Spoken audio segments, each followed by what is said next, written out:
It's go time, showtime, never backing down time. One shot, yo, make it count, yo. Crunch time, shine time, make this moment my time. Get a grip, yo, ready, set, go. We bring the thunder. Bring the thunder. Let's work. Bring the thunder. Let's go. Bring the thunder. Let's work. Bring the thunder. Let's go. Yeah, it's my time, yo time. Step into the spotlight. Get lit, yo. Let yourself go. Our time, high time. Gotta go big time. This is it, yo. Never take no flight time. Grind time. Take it to the street time. Turn the roof off. Get loco. Game time, win time. We gon' bring it home time. No regrets now. Let it all go. We bring the thunder. Bring the thunder. Let's work. Bring the thunder. Well, good evening and welcome to Mountain Bears. It's been an interesting week, my darling, hasn't it? Just a little bit. Like, yeah, I think it's over. It's technically over. It's Sunday? No, it's not that over. Oh, well, hell, I know what I forgot. Alexa, turn off back office. Oh, no. Yeah, Hello, okay. Devin. Hello, Devin, darling. How are you? I hope you're doing smashingly well. So, this is not a toy. Yeah, it is. Everything's a toy. Didn't you know it's a toy? Everything's a toy. I know. Anyhow, we're having fun here. We really are. Yeah, but, Tuesday, my news feed lit up over something, and I can't remember why I know this dude. Okay. Pastor John Lowe II steps down from New Life Christian Church after he was confronted on stage by Subject 43, who he apparently took her virginity at 16 while married to his wife, the former stripper. In the side of the church office? Yes. Like, and not the only one he did this to? Not the only one, but no, so yeah, he had asked the church for forgiveness for his adulterous affairs. He did not, however, until confronted, talk about who and what ages he was talking about when he said he had an adulterous situation 20 years prior. Right. Yeah. The church quickly reacted. And he and his wife have stepped down. Also found out was that, also part of this story, not found out in this situation, but which the story is misleading on that. Okay. I really thought it was a moment, like there's some little things in the article. One of them is that, his wife had left home at 16 and become a stripper. I don't know, your wording's right there. I think technically that was she was trafficked into sex work, but it's her story if that's how she chooses to tell it, which she told that on the church website. Right. I'm not saying that's something to be ashamed of. That's not my thing. Right. I'm just going, it was a little unexpected. A little unexpected. Hey, Tracy. Well, when we have what is her name? It's White. It was Trump's stupid preacher who was a stripper. Paula White. Yeah, Paula White. I just wonder if she met, Trump during her Saturday night gig or her Sunday morning gig. Does it matter? No, not really, because she sucks as a preacher. But no, this case is highly interesting, and it's like, ooh, you got served. But what aggravated me first was that he got a standing ovation when he said, "Oh, I've been hiding, for 20 years, had an affair on my wife." Uh-huh. Mm-hmm. Yeah, that's one thing. Like admitting in front of a church congregation as the pastor you had an affair, Mm-hmm. you cheated on your wife. That's one thing. And, can almost see some of the congregation's response there. Like that takes a lot to admit. That's a very brave Mm-hmm. statement to make. Until you start digging into, you had sex with children. Right. Technically in Indiana, the age of consent is 16. I think she protected him. I think Everyone's he did. protecting everyone with that 16. Yeah. But yeah. No. That's when the church congregation tide turned. Yes. Was in the midst of that real, like, dawning realization of wait a minute. Like, yeah. That's yeah. Yeah. I literally think that entire congregation expected him to be like, it's a lie, it's a lie, it's a lie. And I think the congregation sounded like they probably would have gone with him on that one. Right. Because that's a startling allegation. Right. You know what I mean? Like, to some degree, I get, like, I kind of get congregations that are like, no, that didn't happen. No, he said it didn't happen. Like there's a hope, there's a desire, for that to be wrong. Right. Like, please let that not be the truth. But then when you're immediately confronted with, oh no, well, not exactly what she said, but yeah, that basically happened. Right. Yeah, that tide turned quick. Yeah. What was more scarier is some of the ways he played mental games, like I'm betting every one of his victims necklaces. Yeah. Or purity rings, or like all of them have a similar story, and it's just And the only reason this one stepped forward is finally the brother of her confronted her and said, yeah, this has been torturing me. What the hell was going on here? Well, yeah, because she's been a part of the church this whole time. Like, she's lied, she's gone without counseling, she's gone, like, above and beyond for the church. And just, like, put this in a box, like, dealt with it as best she could. Lived with the trauma. Protected the lows and the church. Worked for the church. I mean,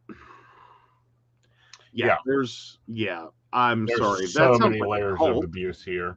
This is a cult, and this is what mega churches have become. Well, I mean, in this particular instance, I don't want to say all mega churches are. I think there are some that it's just the nature of where they're at. Like, if you have a church in Los Angeles, it's going to be real hard not to turn that into a mega church real quick. Right. But I'm trying to figure out why I know this asshole. No, I don't know. Maybe because he sounds like every other asshole. No, I know him from somewhere. He done something else. This should, other than going viral on Facebook, it should not have made news.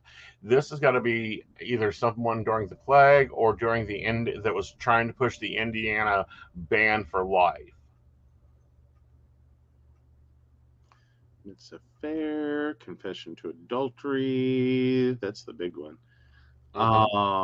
Adultery. Neglects to mention. Oh, you're there. You think this is one of those sins of the father? Revisit the son. Well, because he's John Lowe the second. Right. I'm just curious if there's a John Lowe the first, also a pastor. Right. And if maybe that's where the. I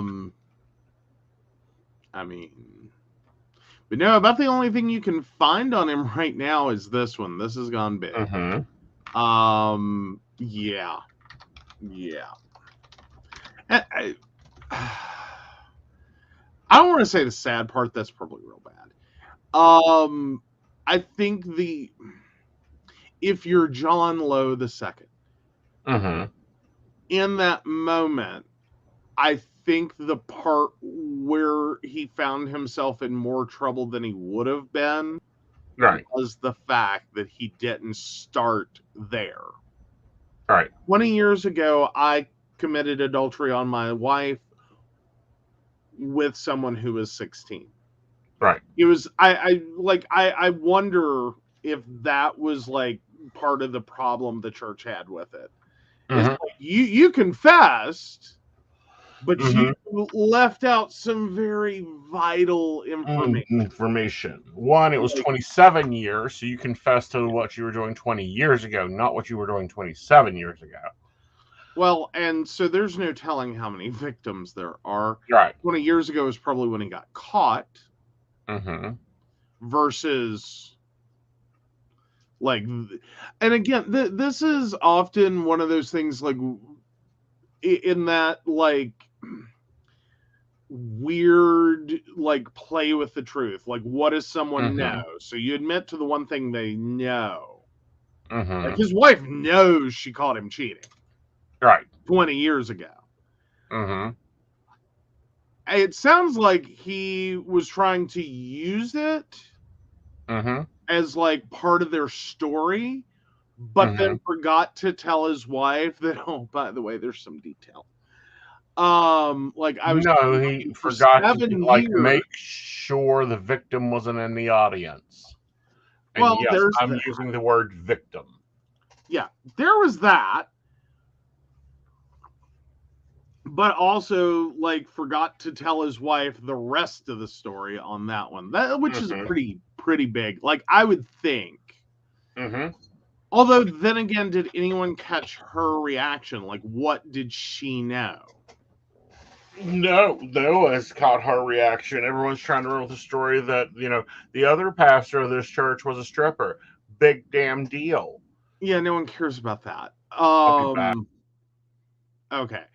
But no, and I'm sorry, I keep looking to try to see if we can find more on Pastor Lowe, but it's looking like new. Right. We'll have to check back into it. It's one of those things that are kind of like back in my brain going, you got to remember this, dumbass. Yeah, like something tells me, well, okay, maybe we're looking at the wrong thing. Okay. All right. What in the name of Jesus Christ and a house of pancakes is the name of this church? New Life Ministries. Oh, watch them be a hate group.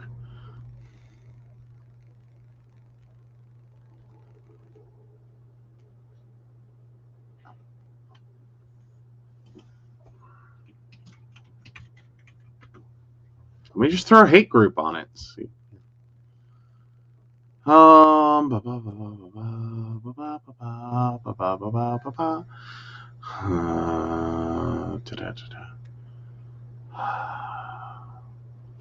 I'm not finding them immediately labeled that. I mean, baby steps. Baby steps. Right. Okay. Granted, New Life Ministries, that should be. I'm looking through. I'm not, like, nothing really seems to be popping up. I mean, like, stuff's popping up, but it's not clearly, here we go.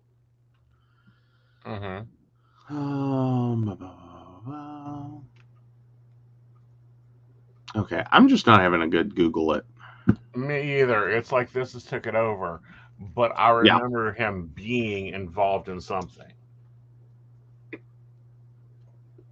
Oh, well, hopefully once the dust settles, that will start bubbling back up. We can come back to that. That would be the hope. All right. Like, yeah. No, I know. And then sometimes these people, I swear to God, all have the same name. Right. I mean, that kind of happens when you're part of the quiverful kind of Right. sphere is that, after you have to name so many ejaculations, it becomes really, really difficult to come up with Right. something new and interesting. Right. I mean, I'm not wrong. No, you're not. Hey, Natalie. Oh, well, we'll probably have to say hi to her again here in a second. But yeah. Yeah. But no. Yeah, because none of these are the same buildings. Of course, we're talking about the wife of the embattled pastor. I don't know how he could be considered embattled. He's being investigated, as he should be. It's kind of a thing. Yes.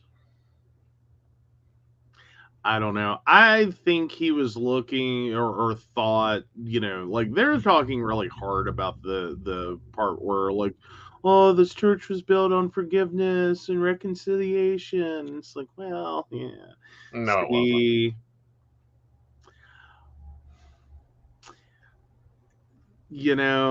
I there's a limit there.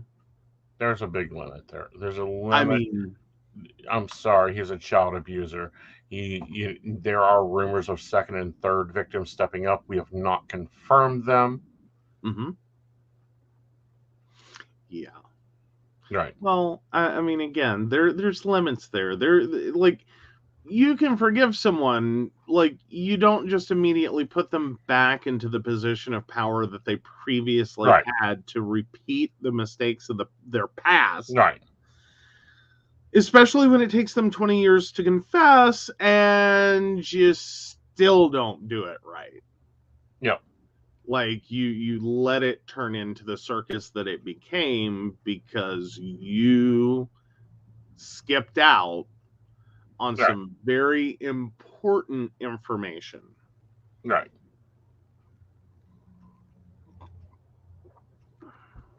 Like, I mean, I'm sorry. That's the difference between, like, I was involved in a hit and run 20 years ago, Mm-hmm. and I was drunkenly involved in a hit and run 20 years ago Mm-hmm. and committed a triple homicide.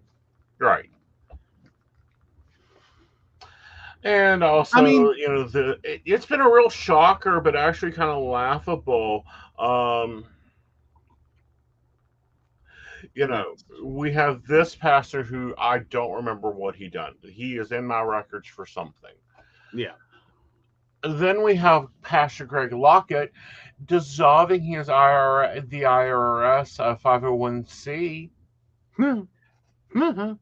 for the church, and making this big announcement that him and a team of lawyers dissolved it. And it's like, no, the IRS was coming after you.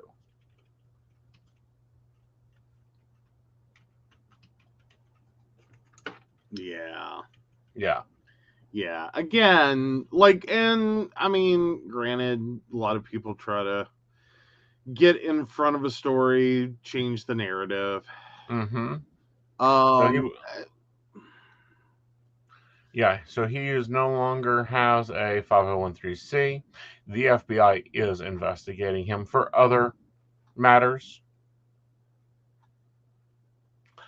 I want to know how he's running a church. Oh, hold on. It gets better. His statement on this is, I renounce 501c3 communism in this church.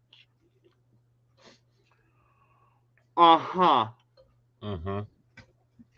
Yeah. Yeah. Let's see how long that lasts when they're like, shit, that's a lot of money. Yeah, because now he has to pay city taxes, state taxes, federal taxes, income taxes. All those are now, and all his congregation no longer gets to write off that thousands of dollars they were writing to the church. Yeah. Yeah. By the way, granted, TikTok that we reported him. Granted. Mm-hmm. Like this, I mean, like we've been kind of calling for this for a very long time. Yes. Is like, if this is the church you're gonna generate, or the church you're gonna create, could you please just skip the tax exempt status. Like, Yes. no. Yeah. No. Right. But yeah. Yeah. Oh. Yeah. Oh wow. That's yeah. So article from Raw Story: witch hunting pastor who attacked Joe Biden tells IRS he doesn't need their stupid tax exempt status. Uh-huh. Oh. So yeah, it was just a few weeks ago that Pastor Greg Locke ranted, "You cannot be a Christian and vote Democrat in this nation," because there was a fist in the air. Yeah. I'm to the place right now that if you vote Democrat, I don't even want you around this church. You can get out, Locke yelled at one point in his sermon. You get out, you demon. You get out, you baby butchering election thief. It was just last year that the self-proclaimed prophet said that President Joe Biden was possessed by a demon. If so, you'd think that he would be, able to work more hours, but I don't know. Like the last time I checked, demons really do work a 36-hour day. I mean, and there's been pictures of Joe kind of being a little tired here lately. Of course, he's dealing with the Ukraine, but it is what it is. It's not as bad as our favorite Governor Abbott, that had to face off on the gentleman going up against election to explain why he is not wanting to do any more gun control in Texas after children's bodies had to be identified by DNA. Yeah, that's a difficult. Like one could say, everything was going so well. Not that it was, but everything was going so well on this whole no more, Right. Gun control thing. Until this event happened, and then it seemingly created a touch of an inconvenience. Well, and that's the way Abbott's treated. However, it was also revealed that normal gunshots are about the size of a quarter. Handguns are normally about the size of a dime bullet. An AR-15 is the size of a coffee coaster. Yeah.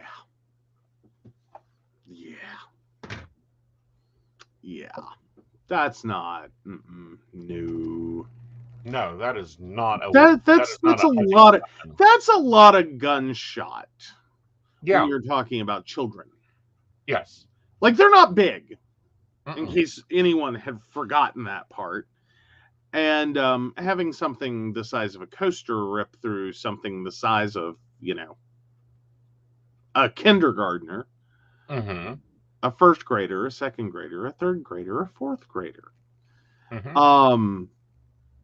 That's whole organs.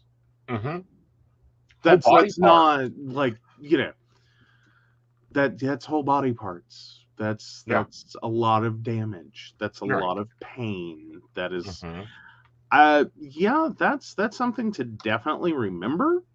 In this debate, I don't know why that is so hard to get people on to that page. Right. I mean, it's not that I have not heard the arguments for, preventing expansion of gun control. It's not that I haven't heard the arguments of preventing the sale of guns. It's not that I haven't heard the arguments. The one I like most recently, though, is the one of, you want to say this isn't going to work, then why is the U.S. the one country where we haven't done this, the one country that keeps having this problem? Every other country has limits. Pretty severe ones. in some cases. But there's limits, and they have very minimal problems with this. And again, I understand the argument. I do. Second Amendment, right to arm yourself. Got that. Very much get that. But at what point do we finally have the real, like the honest conversation of dead babies are paying for this for you? Like, that's how you're getting this. Like, and this is not about all guns. This isn't about every gun ever made all the time. Come and take it. Completely, just no guns anywhere. Not even a toy gun, not even an airsoft, not even that's not where this is not where we're at. It's not a slippery slope. Really isn't. We can acknowledge that there is a time and a place and a need and etc. for guns. But we should also be able to recognize that there are some guns, some designs, some concepts of guns. Right. What are you doing with them? Right. Well, what gets me, and this was like, huh? Like, this is how bad we are, America, according to the Insider. There, February 24th, the day that Russia invaded the Ukraine, there's been 16 school shootings in the United States. 16 school shootings. The latest one in the elementary school, leaving 19 students and 2 teachers dead. It was stopped by a border control agent when the police stayed outside the building for 40 minutes. The one person you think would be a little damn busy defending his country, running his country at the same time, negotiating with world leaders, had more to say on this subject in front of Stanford University during a virtual address and offered condolences. The president of the Ukraine took the time to offer condolences, and direct quote is, "It is impossible to understand it all. This is a tragedy."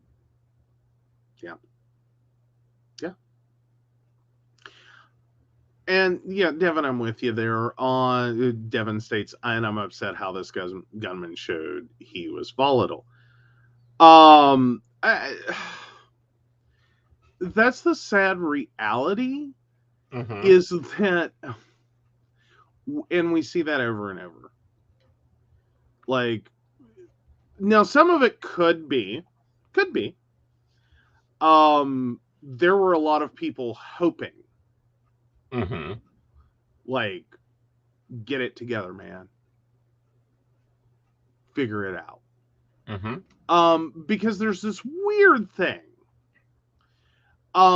in which there's a big giant struggle, maybe as there should be. It's a scary sentence, but maybe as there should be, that before you strip someone of constitutionally protected rights,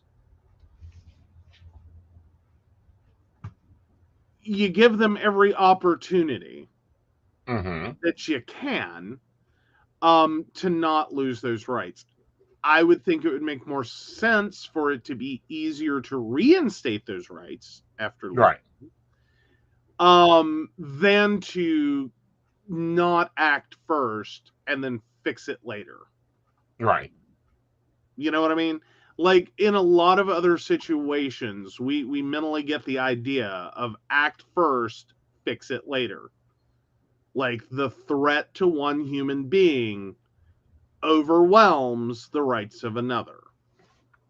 How about overwhelms the rights of life to another? Because if you look in the Constitution, the right to liberty is above the right to bear arms.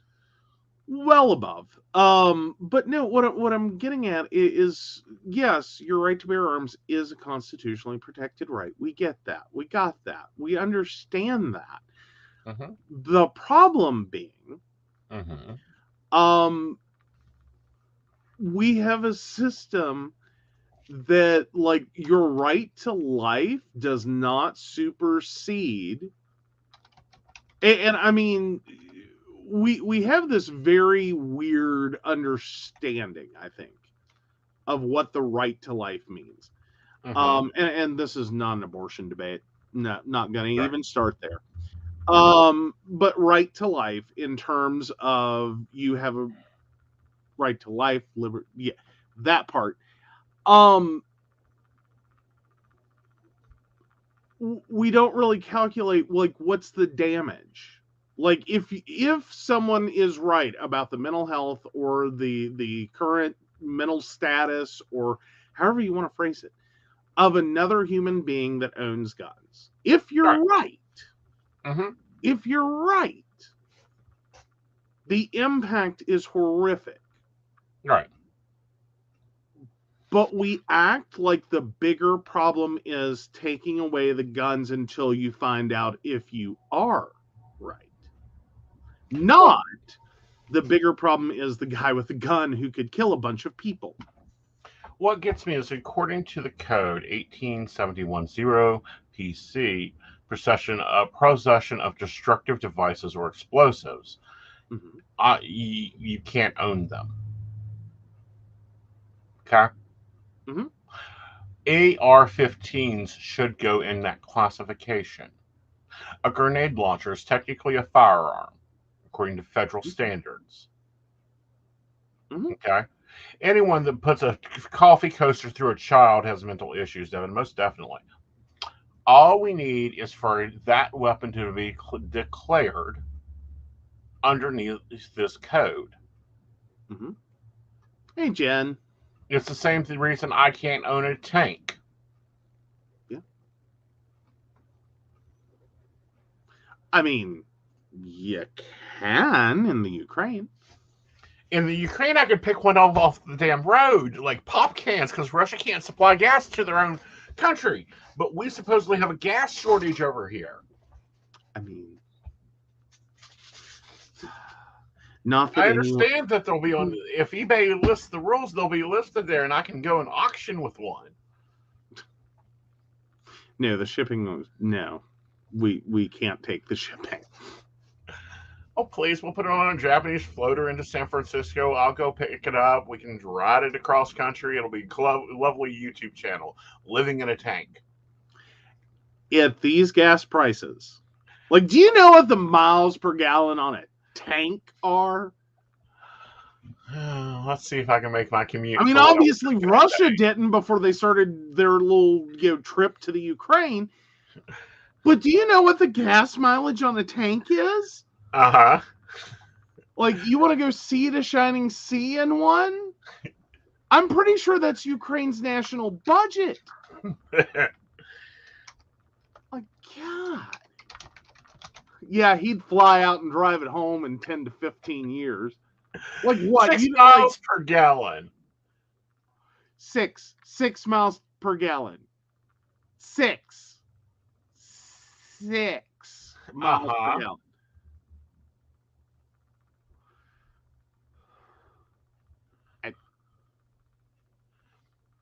What? It gets better gas mileage than my old van did.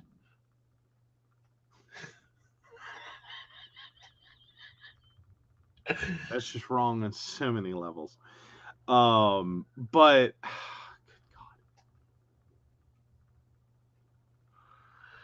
yeah, there were people getting them off the highway where the Russians were leaving them when they ran out of fuel. Exactly. Like, and you don't just pull what, like, and please, if, like,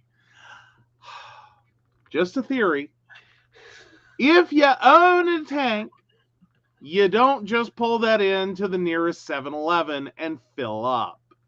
Okay? It's a diesel. Yeah, but, like, there's some issues with that.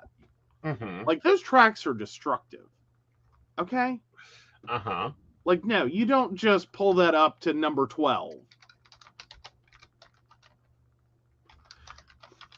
And then go, I would like to put the national debt of a third world country onto a credit card pre-auth for pump 12.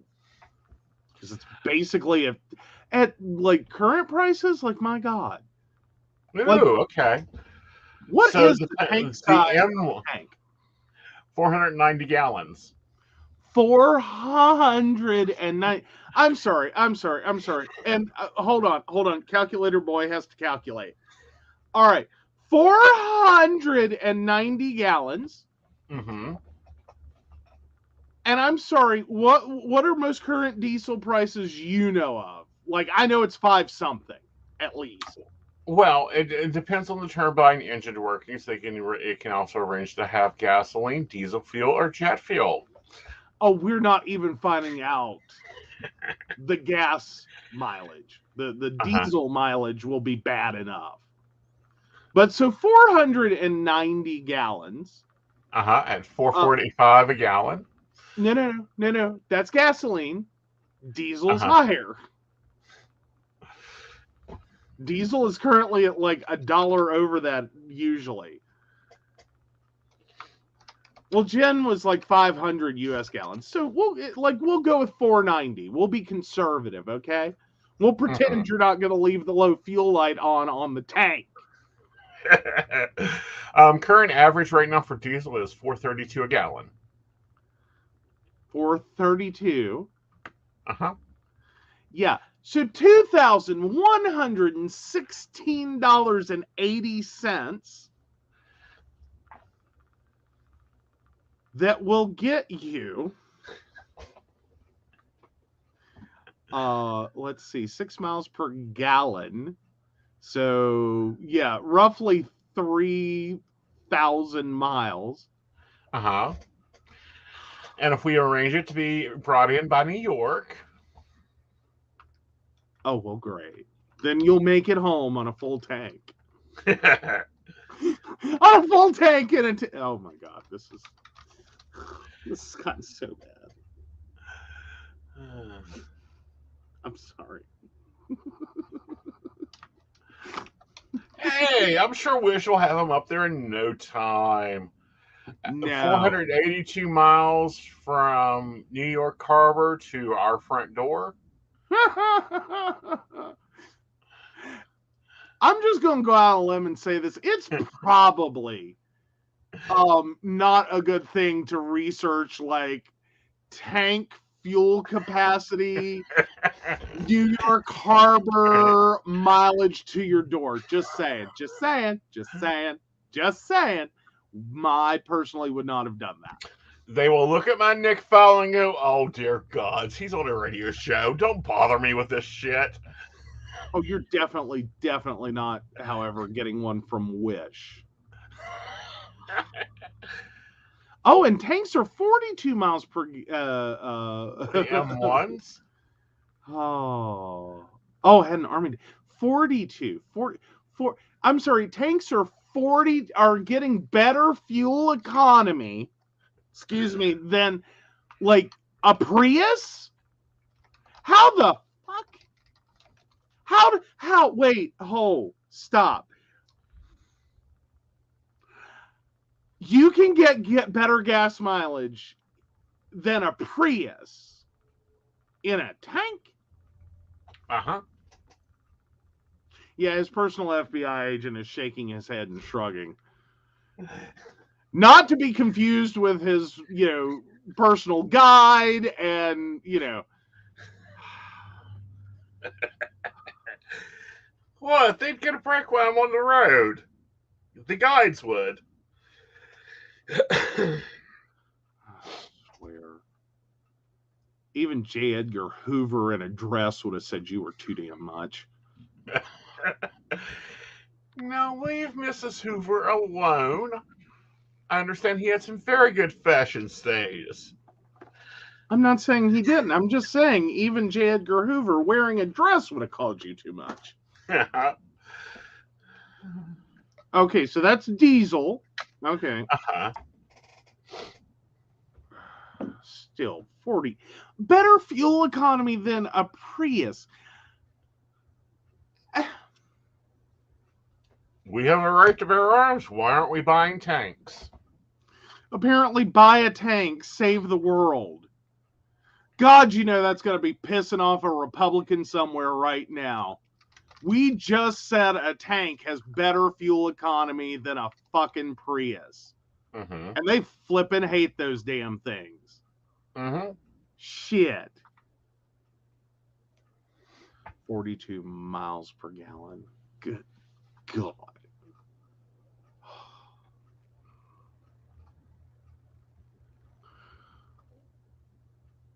I mean, what? Yeah, it would shut the neighbors up. I mean, or start a problem. I'm sorry, you know, the one neighbor is just going to bitch about the road condition when we drive that in. Yeah, I know. I'm going to make Ted Nugent cry. Like, oh, the travesty. Moving right along. No, I'm sorry. Like, we're out here, and I'm sorry, there's nothing else to call them but idiots, with trucks rolling coal. And the army gets a tank Mm-hmm. that has better fuel economy than a Prius. Mm-hmm. What the hell? Oh yeah, Brenda, West Virginia roads will never notice the damage. Like, they'll never know. Honestly, I think if you live in West Virginia, like, cement the barrel, but you should get a tank. Yeah. Like, I think we're at the point we need an alternative, like, driving vehicle. Right. Totally agree. Totally agree. So finally, you know, as we were talking about lazy government, it really took them a long time to issue a pardon. Mm-hmm. 329 years, the last witch of Salem, who wasn't pardoned, was pardoned. Yes. 329 years after she was convicted of witchcraft in 1693 and sentenced to death to hang. At the height, Salem witch trials, yeah. Yes. Oh, well, she wasn't executed. That's, Mm-hmm. I guess, the bright side of the story. But she wasn't pardoned either. Mm-hmm. So yeah, apparently some pesky kids, curious 8th graders, Mm-hmm. civics class at North Andover Middle School took up her cause and researched the legislative steps needed to clear her name. Mm-hmm. So yeah, apparently this got tacked onto a budget bill and approved. Now this is pork done the right way. I like this. I don't mind this one. Right. This is good news. Yeah. Now, what scares me is they will stop teaching this lesson. I don't know. I mean,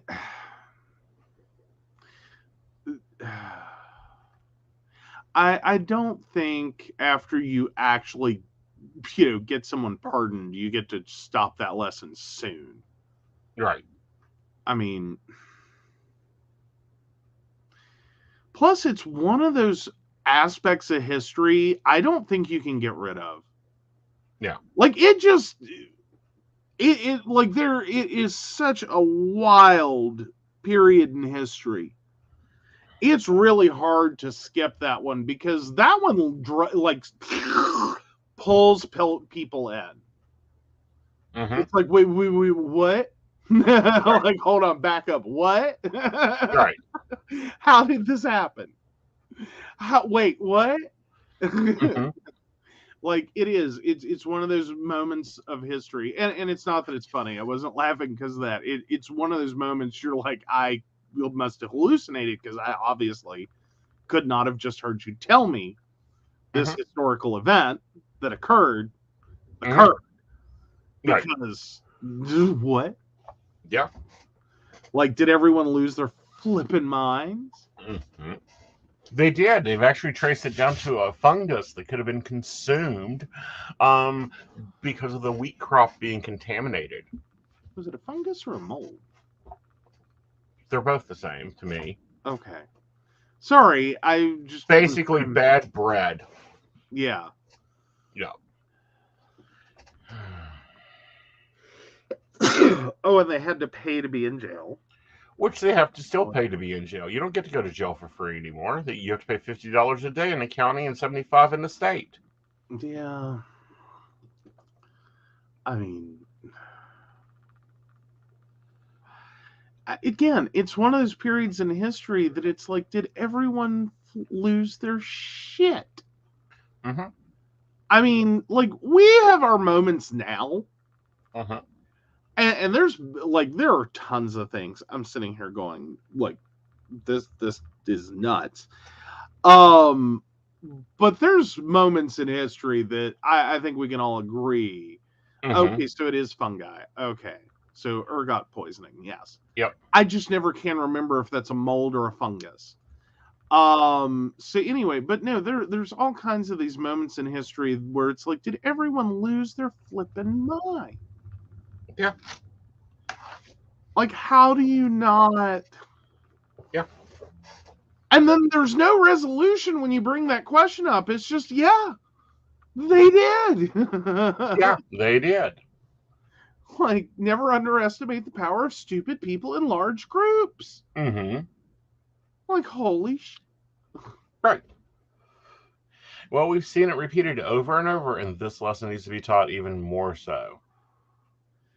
Well, I mean, you know, this is what happens when religion gets involved in government. This is what happens when religion and a fungi gets involved in hysteria, and hysteria of mass groups of stupid people occurs. But, we're heading into June. well, I have one last comment. Okay. And apparently, gluten intolerance will keep you safe unless you get burned on a steak. Mm-hmm. Just saying. Or hung. We're heading into June, and June is Pride Month. It's also June 19th coming up. Juneteenth? Yes, Juneteenth. Mm-hmm. And with both of those, we start seeing stupid shit. Basically, yeah, proving that the bar is just never too low. Walmart is reviewing its decision to release Juneteenth-themed ice cream following backlash from customers and social media users, the company says. Walmart's Celebration Edition Juneteenth ice cream started attracting attention on Twitter over the weekend, with users calling out Walmart for allegedly trying to capitalize on the holiday. Now, this gets one step worse. So the Great Value brand featured packaging that encouraged consumers to share and celebrate African American culture, emancipation, and enduring hope. But the flavor of Walmart's Juneteenth ice cream, swirled red velvet and cheesecake, is eerily similar to a variety sold by Creamalicious, a Black-owned ice cream brand available at Target. Because, of course it is. Because, well, and I promise you, every company underneath the sun will be flying rainbows in their advertisement. You'll see gay commercials that you never see before. You see, when we go to Pride, there will be company after company with their logo stuck on this booth, that booth, and every other booth. But guess where we don't see them at? We don't see them in DC. We don't see them anywhere else. We don't see them putting their money behind their backs. We don't see them at the doors of this Travel Foundation offering support. We don't see them in December trying to figure out where to put trans youth in the winter. We don't see them calling up their congressmen and going, you know that sweetheart deal you gave me? If you don't stand up for this bill, we're going to cancel the deal and move out of your state. We don't see them at Governor Abbott's house going, Governor, thank you for inviting us for dinner. We would like to move this company to your state. Unfortunately, it's ineligible because of your stance on transgender children. By the way, yes, AT&T will be closing its leases and selling its properties in June of next year. We're moving to Massachusetts. That's what we don't see. No, we don't. We definitely don't see that. But what we do see is a lot of merch. Mm-hmm. What we do see is a month-long courting of customers. Mm-hmm. A lot of sponsored events. I mean, not that the events and it's always an ugly place to be. Like when you're an event organizer, like sponsors, you just need money. And this is where some of this really did get started. Is Mm-hmm. It's very hard to host an event without Mm-hmm. sponsors. Mm-hmm. It'll break you. Yeah. It will flip and break you. Right. And there's kind of this thing of like large corporations can write you a $50,000 check without blinking. Right. And they'll even pay for their own banners. That tell everyone they wrote the $50,000 check. Right. I'll be okay. But the other problem you run into is that as much as you want to support the actual community, as much as you want to support the other businesses, the gay and lesbian owned and operated, the trans operated, the non-binary operated businesses, in many cases, a lot of those businesses don't have the same ability to write that kind of check. To just show up and be like, yeah, we're going to be your platinum sponsor. We're going to be your diamond sponsor for this event. Moreover, the value of like Budweiser and Wet and, name your company that it like will show up and write a check and not even blink an eye. It does make it very, very hard to have an event without the big donor. Well, what's interesting is even the donors that there are places that are against us. Mm-hmm. So I went into Hobby Lobby this week to get a new planner. You guys will see me set it up probably tomorrow on the live. I haven't got it. It's not a planned live. I'm just going to do it when I get time. Mm-hmm. Guess what they've got all over the store?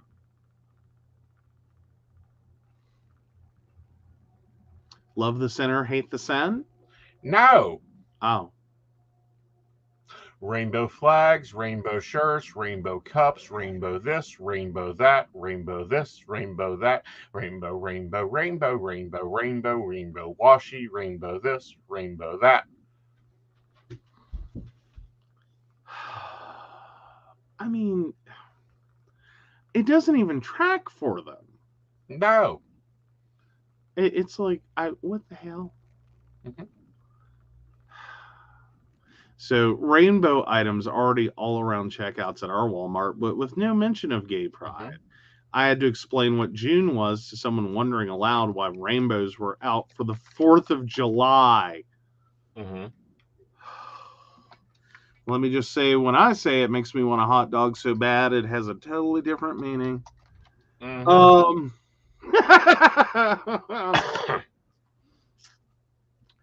That was wrong. I shouldn't say these things. No, it's totally true. It's totally true.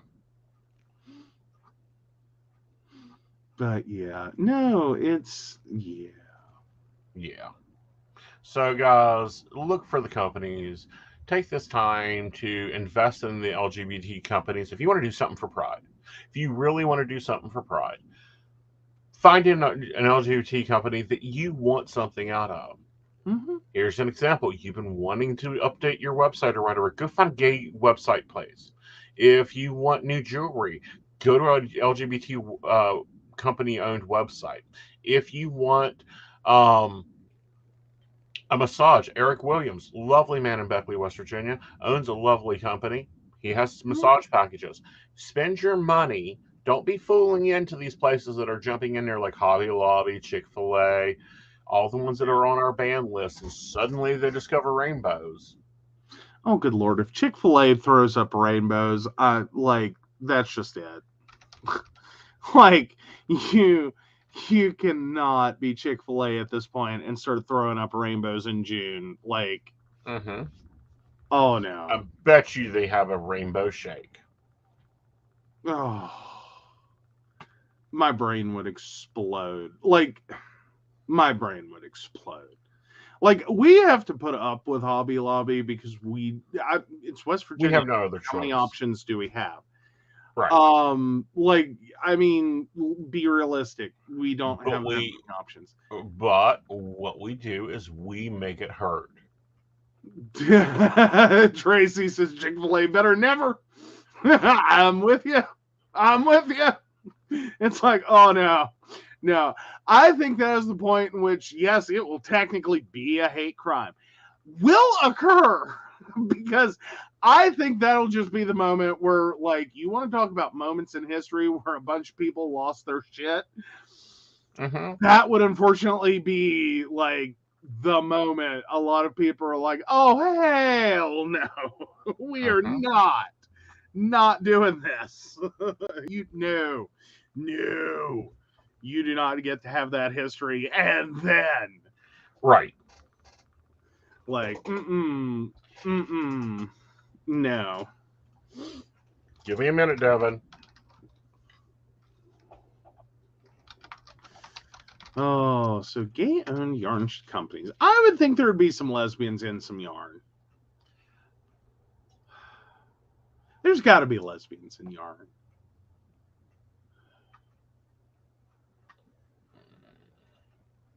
I mean, there's probably gay men in yarn too, but I mean, like, there's no way lesbians did not go into yarn. Like, that would be mentally an anathema.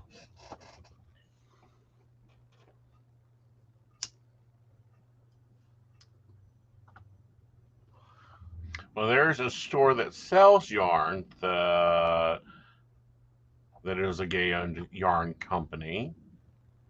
Awesome. But they're in Seattle. Okay. They have a website.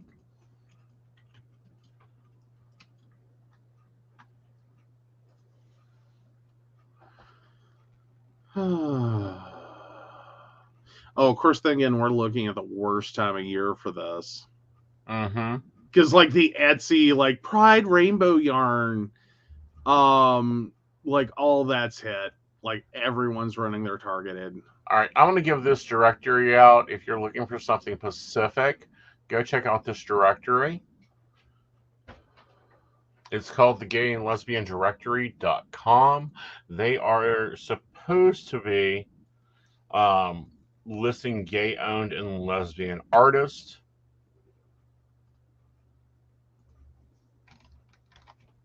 There we go. And companies. And then I'm going to go a step further.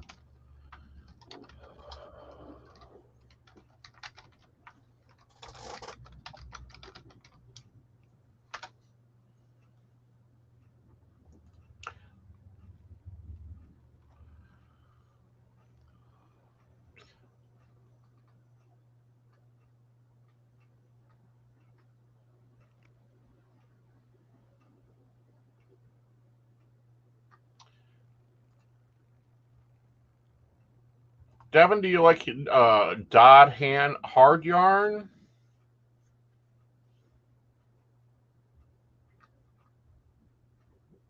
Do what? Yeah. I'll shoot this one to you. It is a black-owned yarn company. Nice.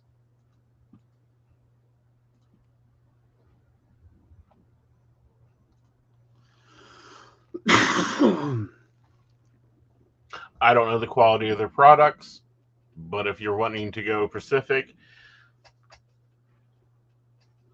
Oh, very cool. It doesn't matter. I make clothing, blankets, etc. Yay. yeah, So cool. Oh, very die cool. hardy yarn. Yeah. Die hard yarn. I like it. I like it. Yeah, Sorry, the I colors wasn't look getting it. beautiful. They're hand dyed. There's a few of them out there. Mother of Pearl is another one. Sassy Black Yarn. Drop your money, put your money where it needs to go. Has Mhm. always been my viewpoint.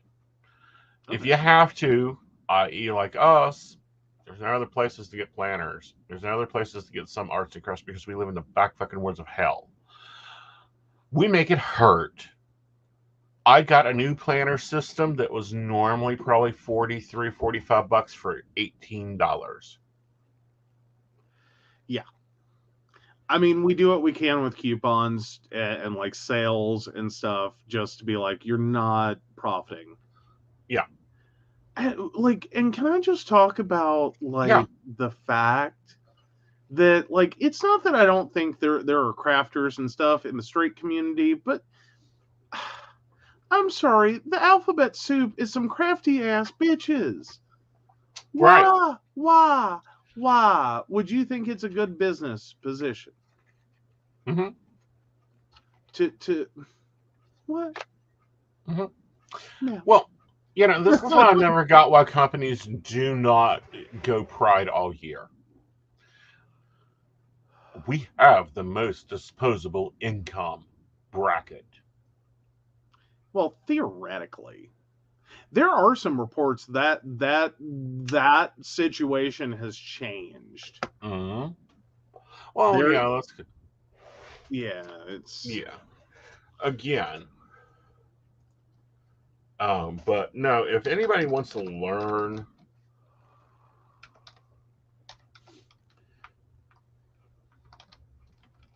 I think it is. There was an article, and I'll see if I can find it.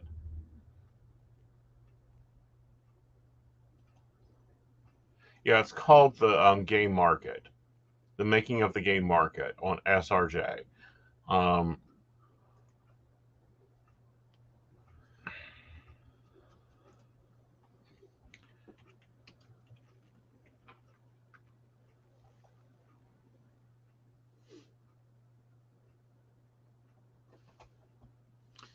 yeah, like the Williams Institute has a report, and this is just one, the first one that came up.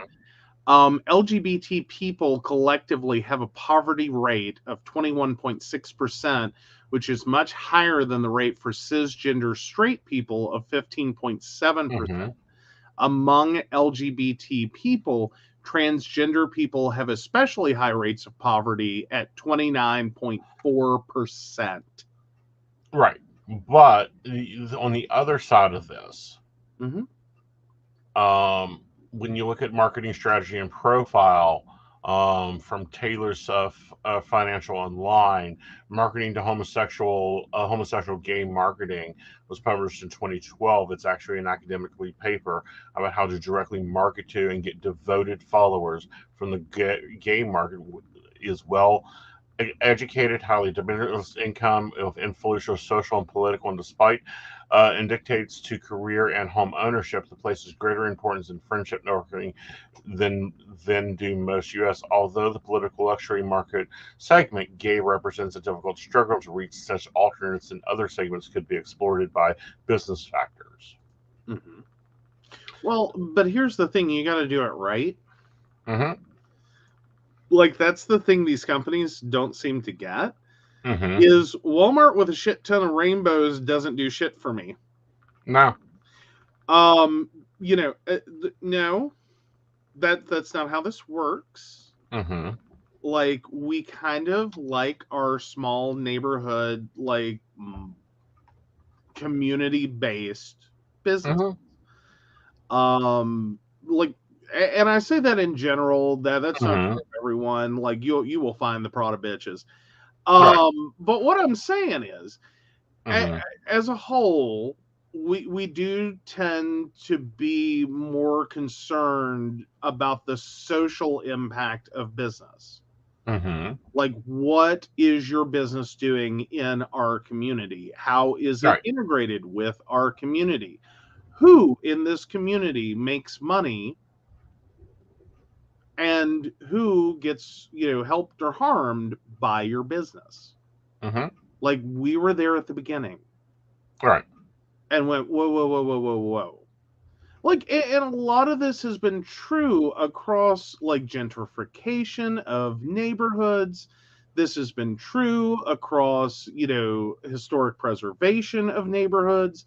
This Mm-hmm. has been true across, a number of different efforts to try to keep communities whole Mm-hmm. and not decimate them for dollars. Right. I mean, like, like, it's not just about, like, it's not just like the gays show up to support the gays. Like, we generally show up broad spectrum and go, no, no, no, no, no, no. See, we had AIDS, and it went through our community and decimated it. And we really have a soft spot for any community Mm-hmm. that's going to take a grenade in effect of, what it's going to do to that community. It's like, no, no, no, Right. no, no, no, no, no, no. You're talking about generations of Right. problems that, like, I'm sorry, like, we're still not out of, like, 40 plus years on, the effect of HIV/AIDS on the gay community. Like, Yeah. the no, we're just Right. at the beginning of, like, some healing of that. Well, see, That I don't think we're at the beginning of healing. I think that I don't think we'll ever heal from that. No, Um, not completely. right. I think it's more so we've gotten to where we can adjust. We're starting to see older gays. We're starting to see senior gays. We're starting to see Mhm. gays in their 70s. And people don't And understand that. Is what? Of course there would be gay. No, there wasn't. There wasn't. There wasn't. yeah, well, but then on top of all of that, those are also the gays most affected. Yeah. They were frontline gays to a plague, Mm-hmm. and that came with a social PTSD. Mm-hmm. Like, you cannot sit there Mm-hmm.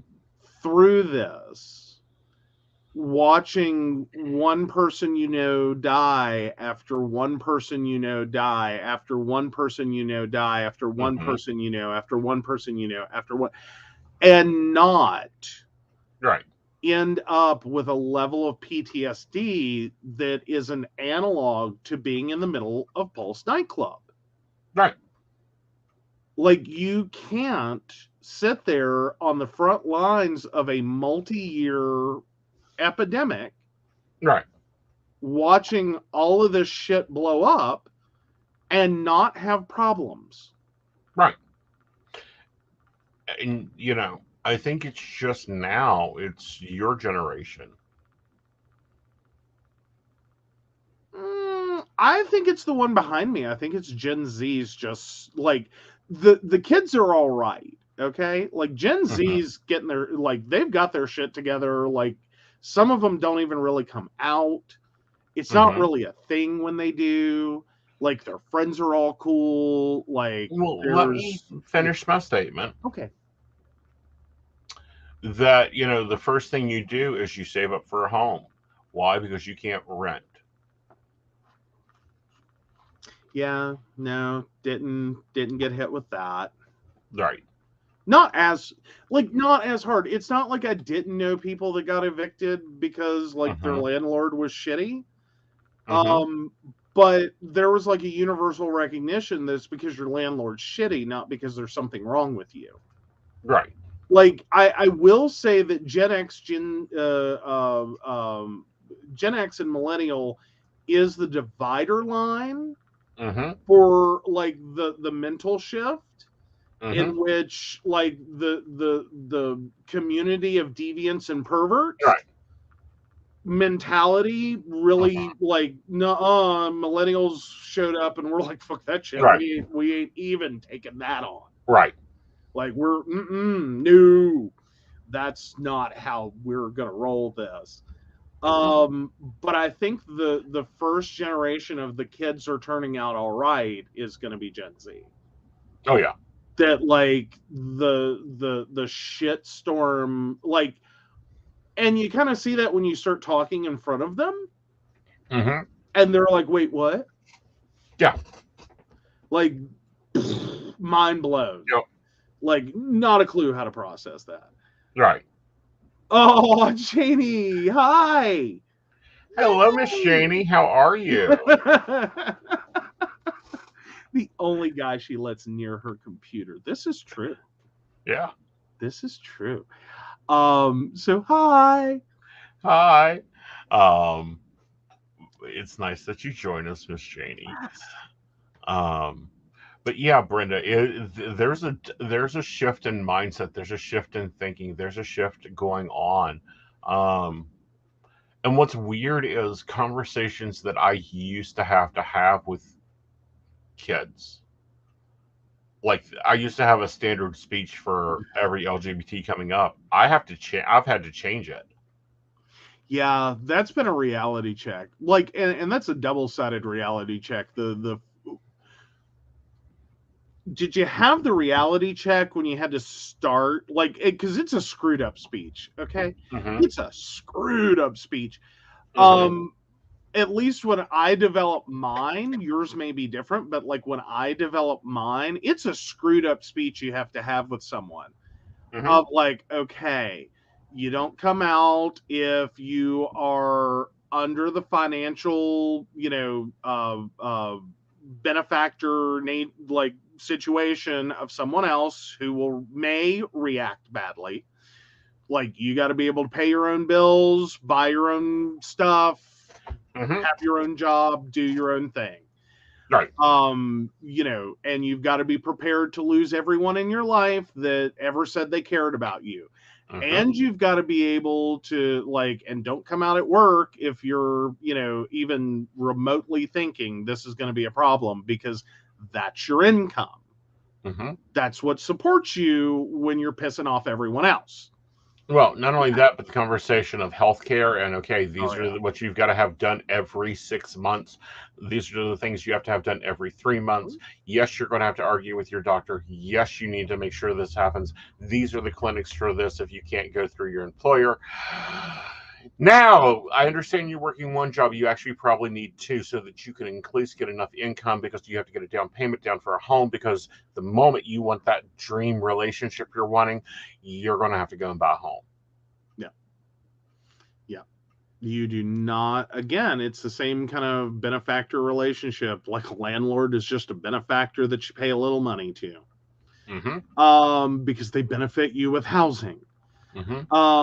So no, there was that whole conversation. There was the whole, like, because we were, I mean, again, early 2000s, like, Matthew Shepard, like you had that's a whole different conversation of, you do not go here. You do not go to Mingo County. You do not go here. Do not be on the road between 1 and 4 in the morning. I don't care how cute the dick is. You don't go out between 1 and 4 in the morning. You will get pulled over and harassed. You do not go here. I mean, like in this area, you do not go to Greentown. You don't belong there. You do not go out this way. You do not belong there. Then the other conversation you would have is, okay, so you want to get an apartment. You'll have to get a 2-bedroom apartment. Yes, you do need dresser and his stuff goes in the other room. Yep, because you got to be able to play off we're just roommates at any moment. Exactly. Then you have to have the conversation about all the legal documents Right. For your relationship, so that you have some semblance Right. of like the rights and benefits afforded to a married couple. Mm-hmm. And then you have to have this whole other conversation, like the community self-policing Right. conversation, in which, like, here's a cold hard reality. There was a long flipping time, like gay on gay violence, gay on gay domestic violence, gay on gay sexual assault, gay on gay, you name it. Yeah, take that to the police, watch them laugh. Mm-hmm.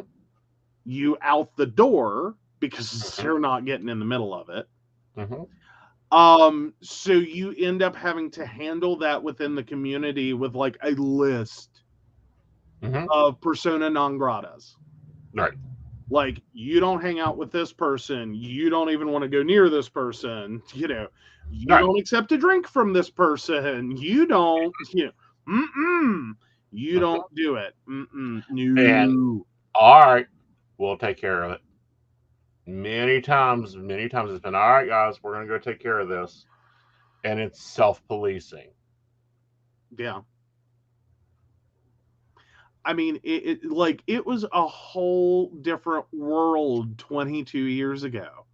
Mm-hmm. It was a whole different world like 15 years ago. Oh, it was a whole And, like, different world 25 years ago. yeah. I mean, like, The, and it was a whole the different things world and the before. options that are available and even thought of today, this minute, this hour. Mm-hmm. And that's just our Totally experience. different world. That's totally different world. That's just our experience. Yeah, like, and 40 years ago, you had, a plumber. You not only had your regular GP, because 40 years ago you didn't argue with your GP Mm-hmm. about getting your STI testing and all that. That was your Mm-hmm. dirty little secret doctor. Mm-hmm. They were filed in your address book as like a plumber, a contractor, a consultant. Mm-hmm. And you paid them cash. Yes. They treated your gono, your syphilis, your whatever. Mm-hmm. That was a doctor you found out through someone else in the community. Mm-hmm. That was not going to be like, gay bashing you while you're trying to protect your health. Right. And, we're talking STIs. We're also talking, he was the one that would do the stitches. He was the one that would do, the lancets for the bruising, and would give you pain medicine for the broken ribs when your boyfriend beat you, when you got your ass beat by your boyfriend. Yeah, and these are things you find out from older gays. Like, side note. Like, it's a conversation. Like, when you first have that one, is like, pause, roll back. What are you talking about? Mm-hmm. Because it's like, it's one of those moments. It's like a whole different world. It's a whole different language. Mm-hmm. You had, longtime roommates. Mm-hmm. You had to learn to read that. It's like you go back to the 80s and trying to find, because no one ever said you died of HIV or AIDS. Right. There was whole coding for that. You died of pneumonia. You died of, there was actually a very specific phrase that became popular, and I can't remember what it is right now, but it's how researchers were able to like backtrack mm-hmm. and like start pulling forward all, Mm-hmm. like it's insane. Mm-hmm. Like, you think of these things as being like, the 1800s or the 1700s, you euphemistically say something in Mm-hmm. like an obituary to identify. Mm-hmm. No, we're talking like in my lifetime. Yeah.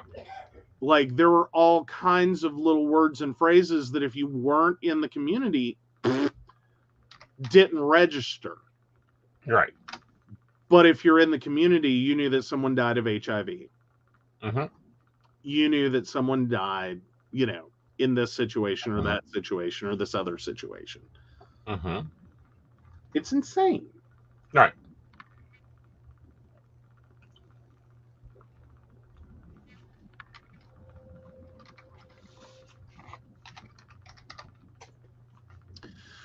But yeah, those are things that you pick up from older, well, in my case, older gay men, older lesbians too. Mm-hmm. Like I know I say a lot about like gay community, gay men, blah blah blah. Y'all, you don't even like. We talk about PTSD. You need to talk to some older lesbians. Like they're the ones that were there through all of that shit. Right. Like, oh, it is such a wow. Like their experience and like the crap they have survived. Like, you start talking to lesbians in their like 60s and 70s, and I'm going to tell you right now, 9 times out of 10, that is a hard woman. Mm-hmm. There's a reason. Right. There's a really good reason. Mm-hmm. Like the number of like bedpans that they have dumped, the sheer amount of like protesting they have done, the money they have raised, the threats of being arrested, the job losses, and the partners sent to like conversion therapy that were electrocuted. Like was it ECT? Right. Electroconvulsive therapy, yeah. Mm-hmm. Like and insulin therapy. Yeah, because you're also overlapping a time period in which like even if you weren't a lesbian, it still really sucked to be a woman. Because you're on the back end of like the hysteria craze. That women were stupid and hysterical and just so put like a Detroit level of power through their brain and fix them. Right. Well, and what gets me, and this is what I'm kind of saddened for this current generation, is because we hear a lot about the gay rights movement. It wasn't just the gay rights movement; it was the lesbian drag queen BDSM leather daddies out there making the movement. Oh yeah, Brenda also points out older lesbians I've known that have went through really bad marriages forced by their families. Yeah, you get to a certain age of lesbian, you also enter some there's no nice words for that. Let's say it's a certain form of modification that is horrifying in terms of a surgery. You can search that online. Yeah. Like these were all things that they faced in their lifetimes. Right. Like, so no, they don't trust easy. No. They're not going to like be all, super like, oh my God, let me help you. Stone me to death. Like they saw what nice got them. Right. They start rough, they soften up over time. Right. When they can trust you, which takes a while. But, and we also don't give credit to like the ball scene. And this is stuff that's now kind of riddled down into things. And, and when I say riddled down, it's kind of like it's the actual way the drip down economy works. Or was supposed to. Or supposed to. Madonna's Vogue, that came out of the ball scene. Michelle Visage actually taught Madonna how to Vogue. It's a fact. It's a fact. Yeah. Well, Um, and I will say there is a divider line there, just real quick. Again, Gen X, Gen Z, mm-hmm, on the importance of drag. mm-hmm. Like I will say that like Gen X got it, Gen like millennial, we were confused. Right, Like no one, like I will say, like a lot of people skipped explaining that. right. Like it took a while for me to like get there and figure it out, and then it's like, oh, okay, got it. Hmm. Because the common term is mama bears. Yeah, there's a lot of mama bears out there. There's a lot of papa bears out there that's like, oh, you got kicked out? Okay, couch is open. Oh, you got kicked out too? Dinner's at 5. The couch is open. Door's unlocked. Don't be bringing shit to my house. Mhm. Um, right now, oh, what is it? Paul, I think it's called Pose. Right now was doing I only saw one season of it, and I had to stop. Um, but the house systems are still around. The house systems still work in smaller, older groups. The house systems are still very much there. Mm-hmm.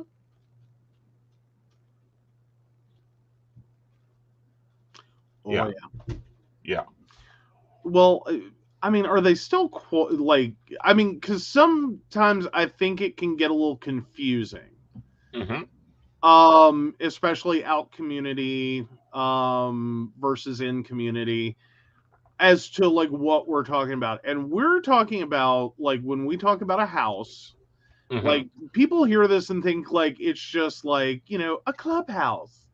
And it's Hmm. like, no, this No. was a literal, in very many senses, a very literal sense of home, family, community. Hmm. Like, you like if you ended up homeless on the street, this is where you went. Hmm. You treated it like this is your mother. You just got kicked out of your apartment. You don't have money for food. Where do Right. you go? Right. This is where you went. Hmm. Like, think of it sort of like a really nice gang. Hmm. Like that's the mentality. Yeah, but at the same time, they protected you. They kept your ass out of trouble. They kept you fed, but you don't piss off the house mamas or Right. papas. Well, and they had connections to lawyers. They usually pulled Hmm. money to help with things like bail. Hmm. And still You do. We're talking about systems that sound okay.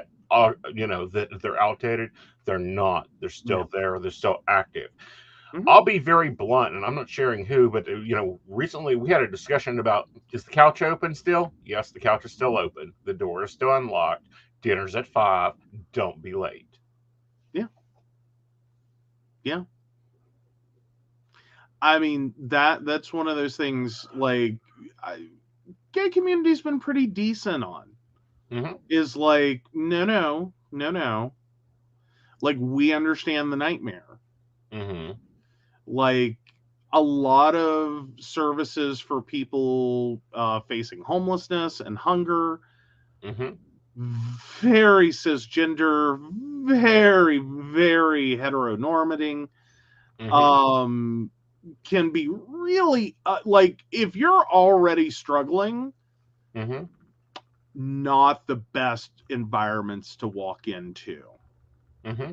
because a lot of those programs will go one step further and then tell you effectively you brought this on yourself Hmm. Well, because here's an example. Okay, there is in Fairmont the Union Mission. The Union Mission houses a lot of people. They do a little bit of good work, but they require you to attend church every Sunday, no matter your religious affiliation. You must attend their church. You must work in their store at least one day a week, and you must pray before your meals. You cannot be who you are. You are to be presented as a child of God. Mhm. Yeah, exactly. Brenda's right there with it. Small town shelters many times are religious run, so not real friendly to alternative lifestyles. Exactly. Yeah. And that's a phrase, side note, like that's another phrase, like Brenda, I'm sorry, I'm gonna call you out. But that's like a Gen X millennial divider line there. Mm-hmm. Like Gen X still embraces, and older embraces alternative lifestyles. Millennial and younger, we went, nope, that's part of that whole deviant pervert thing. Mm-hmm. We're not alternative, we are. Uh-huh. Period. End of sentence. We are. Mm-hmm. I'm sorry. I'm not trying to draw attention to it, but it is one of the phrases that kicks for me. Mm-hmm. It's like there's a divider line there. Right. Like, That's why I will never donate to the Salvation Army. Sorry, guys. Those red kettles can sit there and go empty for all I'm concerned. Goodwill, I'll back their ass. They have a non-discrimination policy. Salvation Army has a targeting policy. pretty much. Oh no! Brenda is not about correcting anyone. It really isn't. It is not correcting. It is showing a change of English. I've had to change English. I'm learning new changes of English every day. I have a little 14-year-old that runs around, cousin of mine, and I will make them stop and explain to me what the hell they just said. Because it's as bad as me saying that I'm going out to the bar next week and we're going to, go shoot shots. Do you think I was going to play pool? I'm not going to go play pool. Alrighty. No, like there's a lot of things that like they're changed. Yeah, they're evolving. There's evolving ideas, evolving things. But I will say that's one that that one phrase hit me and I was like, see, like I remember that debate. Mm-hmm. Like I remember having the debates of like I'm not alternative. Mm-hmm. Like I don't have spiked hair and what? Mm-hmm. I'm not alternative. Like I'm sorry. Mm-hmm. I'm like like hardcore and grunge has never quite been used to describe me. Like I just no. Like I can't. Yeah, there's a lot of new letters. The alphabet soup has grown. And then there's a lot of people. No, we haven't gotten to the "Am I the asshole" yet, there, Ashley. Like you're still good. You're still good. You didn't miss it. But no, there's been a lot of changes, and it's a struggle, and I think it's always going to be a struggle, and I think it's always been a struggle. Like, I mean, you go beyond Gen X, and you have Mattachine Society gay. Which is that we all just needed to be really nice and great examples, and then the straight community will accept us. Yeah, that didn't go well. Oh, absolutely. Look like them, talk like them, act like them, beard like them, behave like them, conform to them, impersonate them. You'll be most importantly, disavow the front line of the Pride Parade. Like, nope, don't know what's wrong with that boy in the boa. Right. Don't know what's wrong with the person in the leather. Like they have a mental defect. Right. Like that's where Mattachine was. That's like a whole different generation of gay in and of itself. Yes. But it was very persuasive. It a lot of people bought into the idea that we were going to change hearts and minds. And I'm seeing a revival of the Mattachine Society because we have children and we need to parent like the streets and we need to show up at baseball games and blah blah blah blah blah blah blah. And I'm like, no, you parent as you need to parent. Well, I think a lot of it, was born out of the argument that a household with same-sex parents was harmful for children. Like this was the big thing, 10, 15, 20 years ago, was that, no, we can't let the gays adopt. It's harmful to children. Right. And so, like, you got the most uber parents ever. Well, it's like, I'm going to put it this way. If you want the housing market to go up, if you want your homes to increase in value, you need to focus on finding gay men to move in there, because we will rebuild your houses. I mean, look at little Germany in Columbus. Houses are going there for $2.5 million when they couldn't even get the police 20 years ago to go into the neighborhood for breaking and entering. But then you have to watch out. That's the unfortunate, like, you can cause gentrification with that.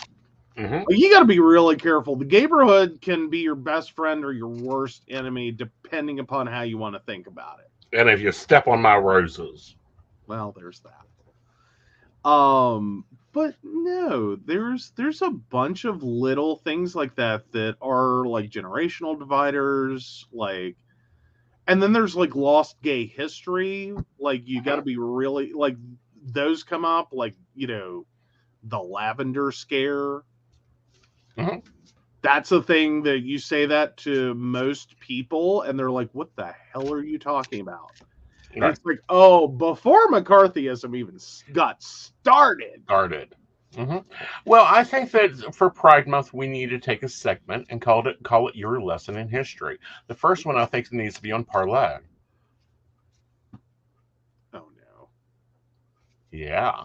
Oh, no. Yeah. Oh, no. Okay. No, I'm cool with it. I'm just like, oh, no. Well, you don't want to go pick up some trade and check out the roses next week? Oh, no. I'm so, like, it's one of the, like, that is a whole language. Yes. And it's one of those things, it's like, if I stop and think about it, I can get it, but I never had to use it. Okay. I didn't. Okay. I didn't. Again, divider lines. Like, I know. Never. Like, I've come to understand its sense. I can follow it, but it's like I have the same comprehension of it as I do Spanish. If you hire me for my translation services, you are going to be horribly harmed in this transaction. Well, that'll remind me not to take you to be my wingman. To be your what? Wingman. Yeah, nope. No. Everybody, do not talk to my husband about arranging a kiki or a coffee with me. It will not work. Nope. He won't understand shit. No, well, it's like hanky code. Yeah. Like, that was one of those things that was almost dead by the time. No, it isn't. It's still coming back into play now. Oh, God. Resurgence? Really? Yes, that's why I'm very picky about the hankies I use for a headband. Oh, my God. See, no. I thought it was cool and kind of funny and, whatever. But, like, by the time I was out, it's like, nope, that was gone. It's like, and it's this whole thing. Yes, it is. We can talk about both of them. Yes, I know. Yeah, we'll talk about those next week. It won't be that hard. I'll even bring descriptions. Yes. All right, let's take some questions and let's get to our two current favorite topics. Are you an asshole? And relationship advice. But I've got a couple questions here, guys. Let's take them on first. All right, so Ashley, 82696. Am I walking into the next money season over the next 2 months like it looks like? Ooh, this money season was barren. Ooh. Looking at it, I feel you are walking into a new challenge and new financial fertility. But this money season's been very hard for you, honey. You need to till that ground, add some fertilizer to it. I feel like I traumatized Brenda. You don't traumatize Brenda. Hey, Brenda, could you translate what I asked him if he wanted to do? Yeah, that's the word he chose, Ashley, was barren. Barren Yeah, financial situation. that's what you're The walking great out frozen of. tundra. Uh-huh. All right. All And right. then Cool, Brenda. Devin, 31678. Why did I dream about that guy the other night? He has a message for you. Your brain's trying to decode the information, and overall, you're trying to get into the more traditional view of it. You need to go a little bit deeper.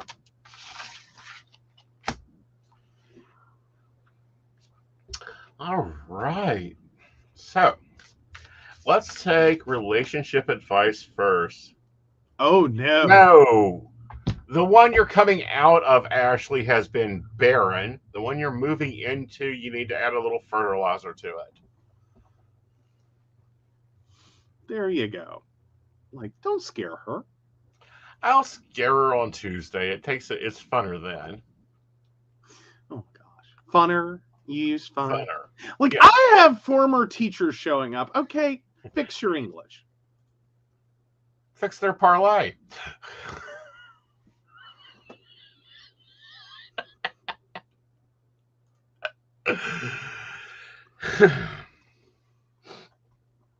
Okay.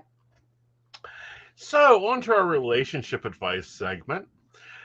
Me, 26 female, and my boyfriend, 28 male, is planning things differently and is driving me nuts. I'm new to a relationship where we get along great. He's affectionate and caring for one thing different, but one thing is different between us, and that I'm a planner and he's not. Before I go to bed, I know what I'm going to do tomorrow. On the other hand, he wakes up and does things as he progresses through the day, and he's very spontaneous. The problem is when we're want to go on a date and do things. He is down for anything and ultimately leaves it up to me. Generally, when we meet up, we have a few ideas of what we want to eat, but instead of knowing what spot to go to and save time, he enjoys meeting up and deciding what to do and going with the flow. I have never been with a guy like this, as now I'm thinking most guys I've dated were planners like me and most effective and more effective, I guess. It's coming to the point where sometimes I question maybe he doesn't like me enough to think in advance. But he is very consistent and has told me that he is very laid back person who doesn't plan. This weekend we decided to go watch a movie, and I told him it would probably be better to book the movie tickets in advance. He said okay, and that he would. A day passed by, and he didn't mention about the movie tickets or what our direct plan was for that day. I think the main struggle for me is if I think of our future potential. I feel like when I asked him to plan something or to do a simple task for me that I need, he doesn't find what I asked for him to be important enough to put it first. This is what makes me doubt our relationship. And I know I'm a planner and I don't want to force him to change or to make him feel overwhelmed. So I'm struggling to talk to him about this. What do you guys think? Is it worth the conversation having? Go for it. Okay. Here's my thing. I know for some people it is a very hard lesson to learn about relationships. Is that you're looking for someone to compliment you. And when we say compliment, we mean balance out. Mm-hmm.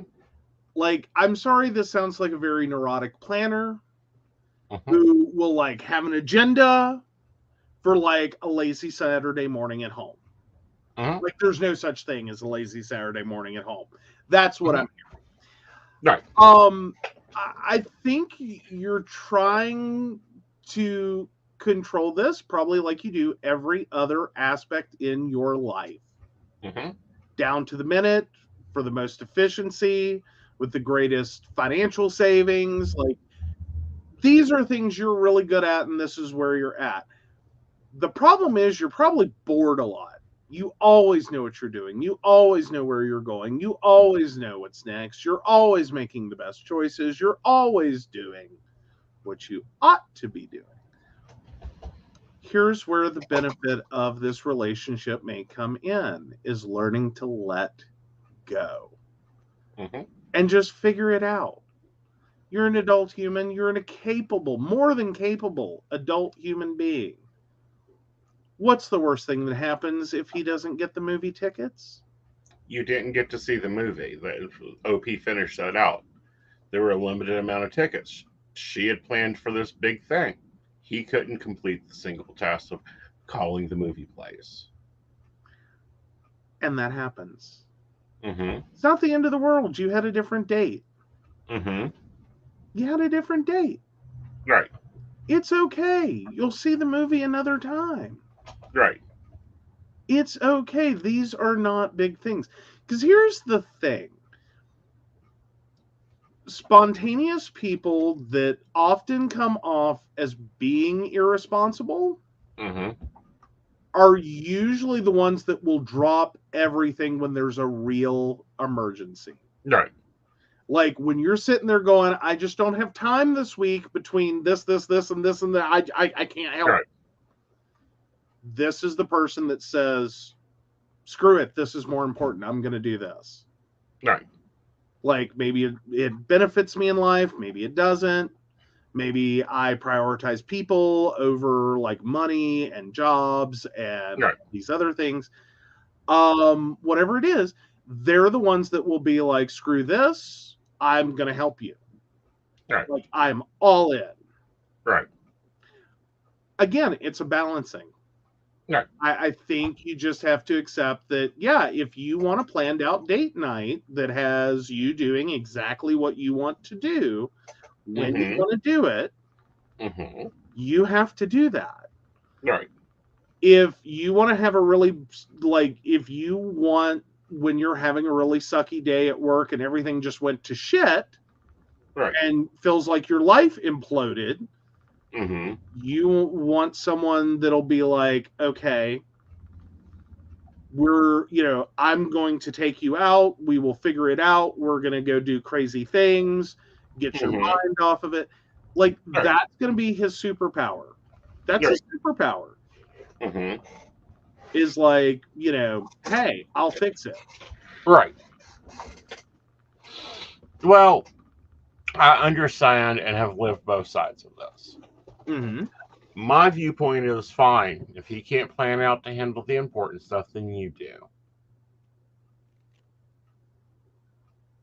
Just stop asking him to do it. You're asking a fish to climb a tree. Exactly. It's never going to work. Example, pick up the phone and call for those movie tickets. Especially if it was a movie you wanted to see importantly. Need reservations at a restaurant? Go ahead and make the reservations. Need to figure out the savings for the household? Figure out the savings for the household. You're the planner. Play to your skills. Let him play to his skills.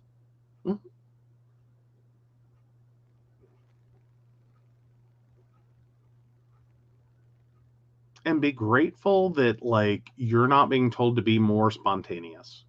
Right. Or that you're boring. Or that it's planned. And that everything is planned. And that everything's a routine. And no, don't do that. Point blank, just look at it and go, I do my rhythm. You do your rhythm. We play to each other's strengths. Because we've been in this situation. Joe entered my world without a planner, and I didn't think a human could exist in business without it. Still don't. I don't know. Like, that's also kind of like a thing with like IT. My life has always, like, professionally has always been, it's from one fire to the next. I can get up every morning and I could sit down and have a glorious plan for the day. And I will say it's probably the thing that kept me from totally losing my sanity in caregiving. Was that, like, I've worked in IT. You can have a glorious plan for the day at 8:01 a.m. And at 8:02, that whole plan just died.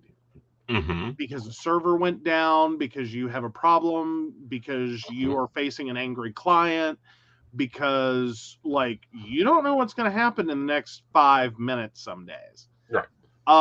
And so being able to like rejuggle and like have more of a like I need to do this today, but I'll slot it in somewhere. Right. I'll make And I'm it. sorry, I have to go deal with Gizmo again. Okay. But no, like it's not that I never have a task list. I have a task list. What I don't have is like a very fixed, like, no, I'm going to do this from this time to this time, and I'm going to do this from this time to this time, and then this time to this time. And like in IT, like it's always the next phone call or the next text or the next email or the next messenger message can change that. So like right now when I plan, like I know I'm going to be here for this fixed event that I have to do, and then I can glom onto that. So like if I'm making a trip to Princeton, I can just kind of sit there and add stuff on and know that, you know, I'll have to flex some things. And that's okay. We make it work. Because that's kind of the IT motto is we make it work. Meanwhile, since he's going to Princeton and I know a week and a half in advance that he's going to Princeton, I can stack the other things I need him to take care of in Princeton. Oh yeah. Well, but again, those are to-do items. And even those, like, we've had the conversation of flexibility. Like, if I'm going to Princeton and originally, like, that's it. This is the one event I'm doing. The one thing that has to be done, and hence the reason I'm going to Princeton.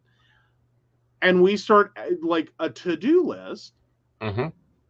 There's also the understanding that, you know, if like a client needs something and then that takes, you know, a lot longer than one might have anticipated, there's flexibility with that task list.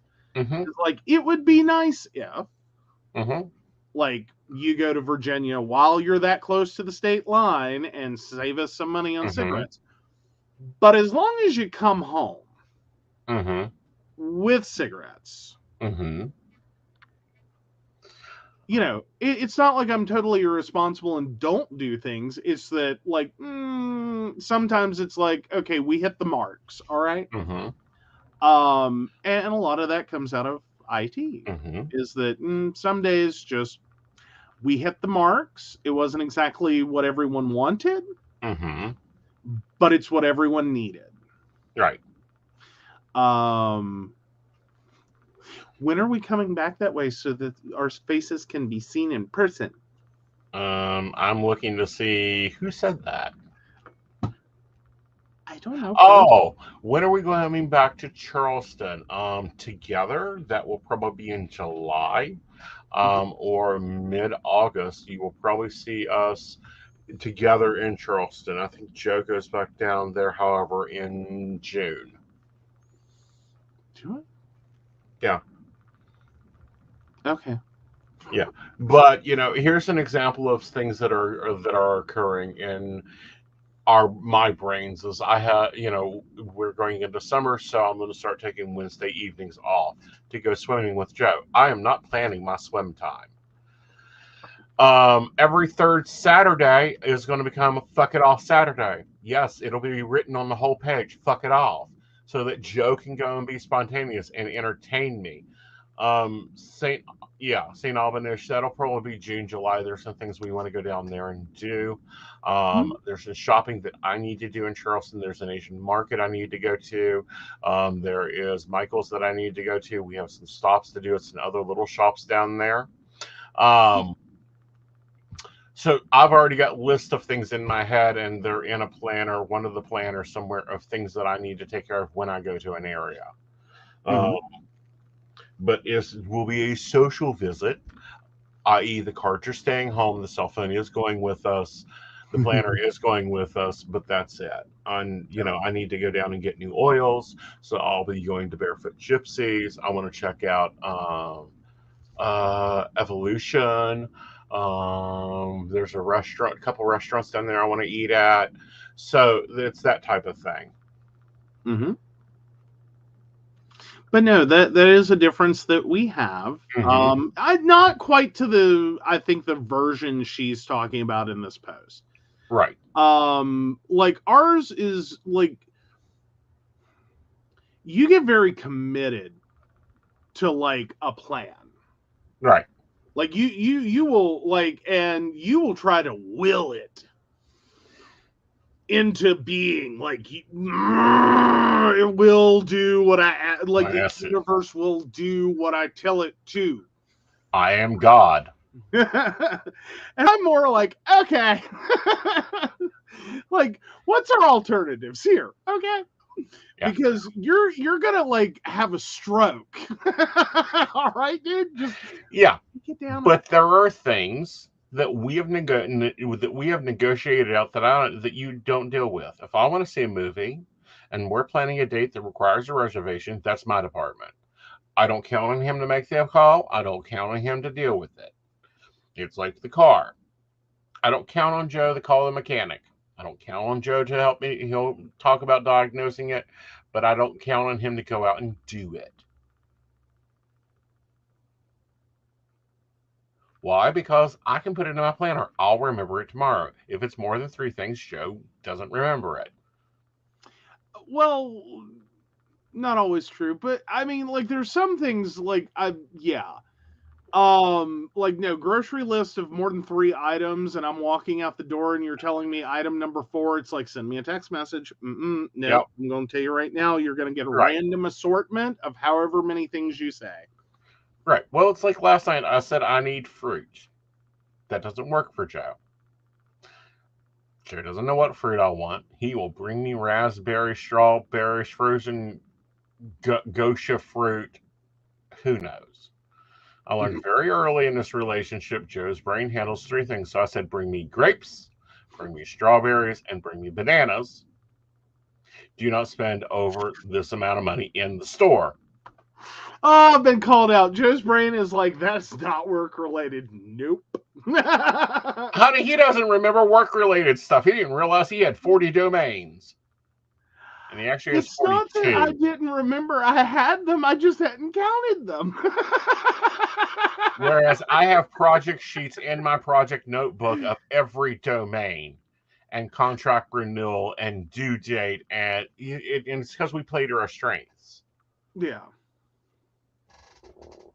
But no, there are some things, yeah, I had to learn about myself a long time ago, is that no, I go to work and I get into a project and like what universe around me. Mm-hmm. Like I am in that project, I am on that project, I am like, that is the whole brain. Mm-hmm.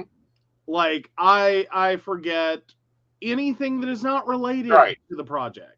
Right. And yeah, that like, and there's also another thing about me.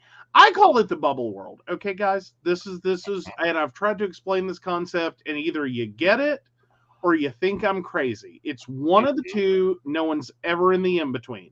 Right. Bubble world people, hear me out.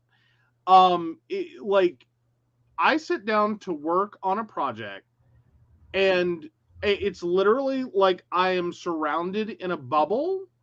I know the world exists. I know there are other people and other things and other events going on. They don't concern me. Right. I am locked in on what I'm doing, and it is literally like a pocket universe for me. Mm-hmm. Created by my brain, where I have everything I need for this project laid out, every thought, idea, concern, password, whatever, all running in my head. And I have to be very careful, because if I'm in this world for a couple of hours, Mm-hmm.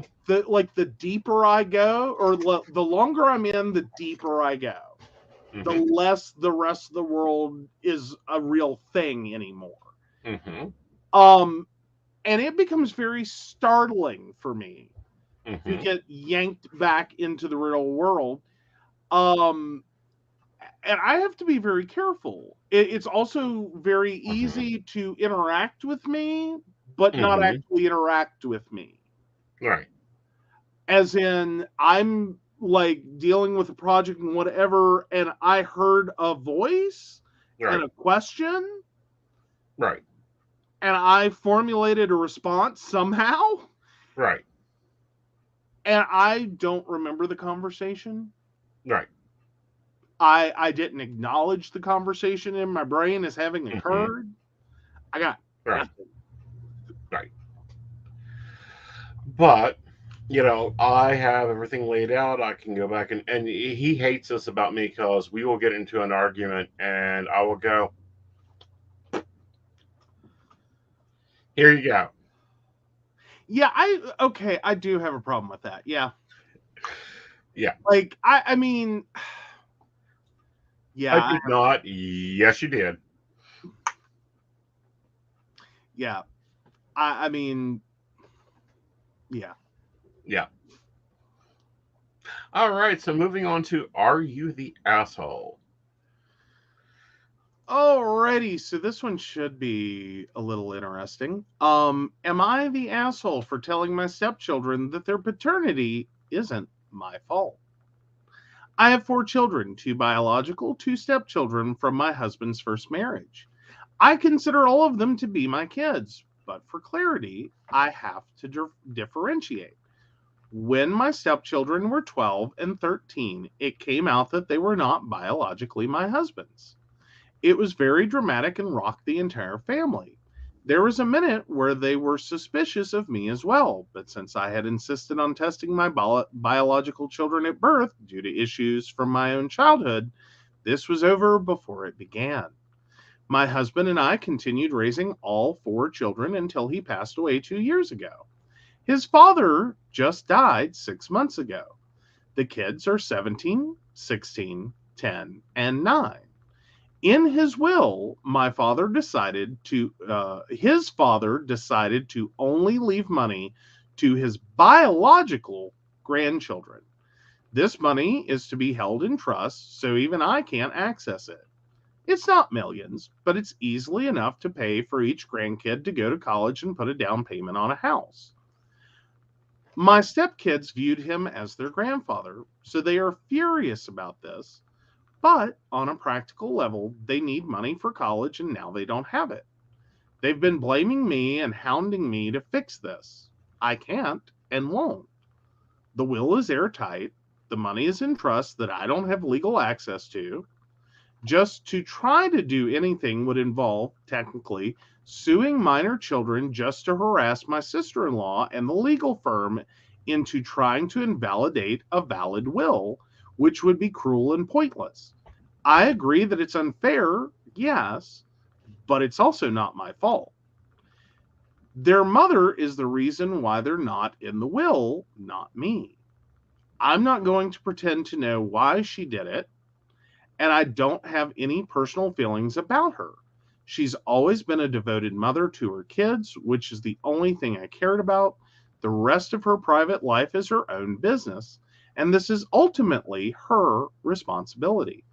I told them to take it up with her, and now they're even angrier that I am talking bad about their mother and are blasting me to everyone that will hear that I've always played favorites. Not true. And that I'm not doing anything because I got what I, quote, always wanted.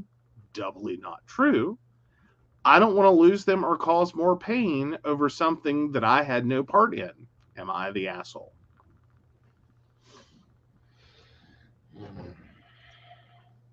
Well, listen to why the OP offers up the following explanation why they think they might be the asshole. I'm refusing to help my stepchildren get any money for college because I'm not the reason they were cut out of the will. I'm also not giving them any money for it out of my own pocket because I don't have any due to financial struggles.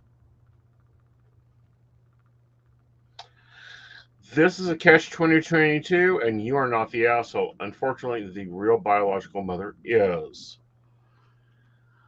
I I'm kind of at grandpa's the asshole. Mm-hmm. I mean, it's his money. He can do whatever he wants to with it. But unfortunately, what he's done Mm-hmm. is sow a lot of discord into a family. Mm-hmm. And delineate what honestly sounds like it shouldn't have mattered. Right. But that was his choice. It's his money. He could do whatever he wanted to with it. Mm-hmm. That said, yeah, it's unfair. It sucks. Many horrible things can be said about it. Mm-hmm. Airtight will, there's nothing anyone can do. Right. He could have left it to his golden schnauzer. It's his choice. Mm-hmm. You chose. I mean, Yeah. The mother, and then my point is, why are these children fussing? Okay. They obviously, if they have the ability to go to college, they're 16 and 17. That is plenty of time to be applying for scholarships, getting your grades up, getting into sports and activities. There are many people that do not have money to go to college. Figure out how to go to college. mm-hmm. I think it's probably the 1-2 combo of the grandfather felt Mm-hmm. like that's their granddad. Mm-hmm. So the fact that their grandfather, kept them out of the will, Mm-hmm. that stings. Right. But it's hard to be angry at the dead. Right. It's easier to argue with the living. Right. And I think that's where this is at. Right. Coupled with a lot of kids really don't understand how wills work. Right. Like, it's a very wild financial tool. Right. Like, you can be hateful and racist and bigoted and all kinds of nasty things using a will. Right. I mean, in the words of Joan Crawford, I leave nothing to my children for reasons that they know, that are well known unto them. Right.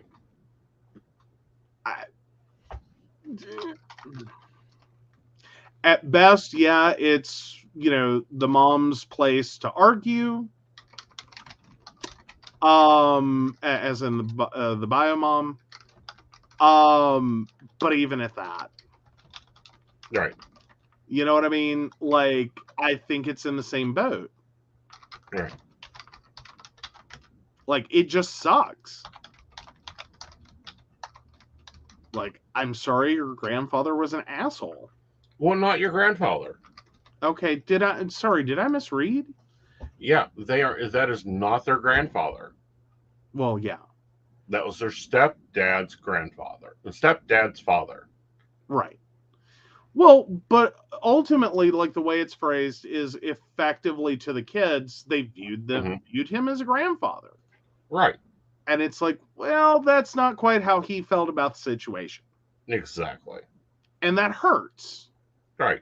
It's kind of a dick move. Exactly. But it was a choice he made. And right. Unfortunately, yeah, you got to live with it. Right.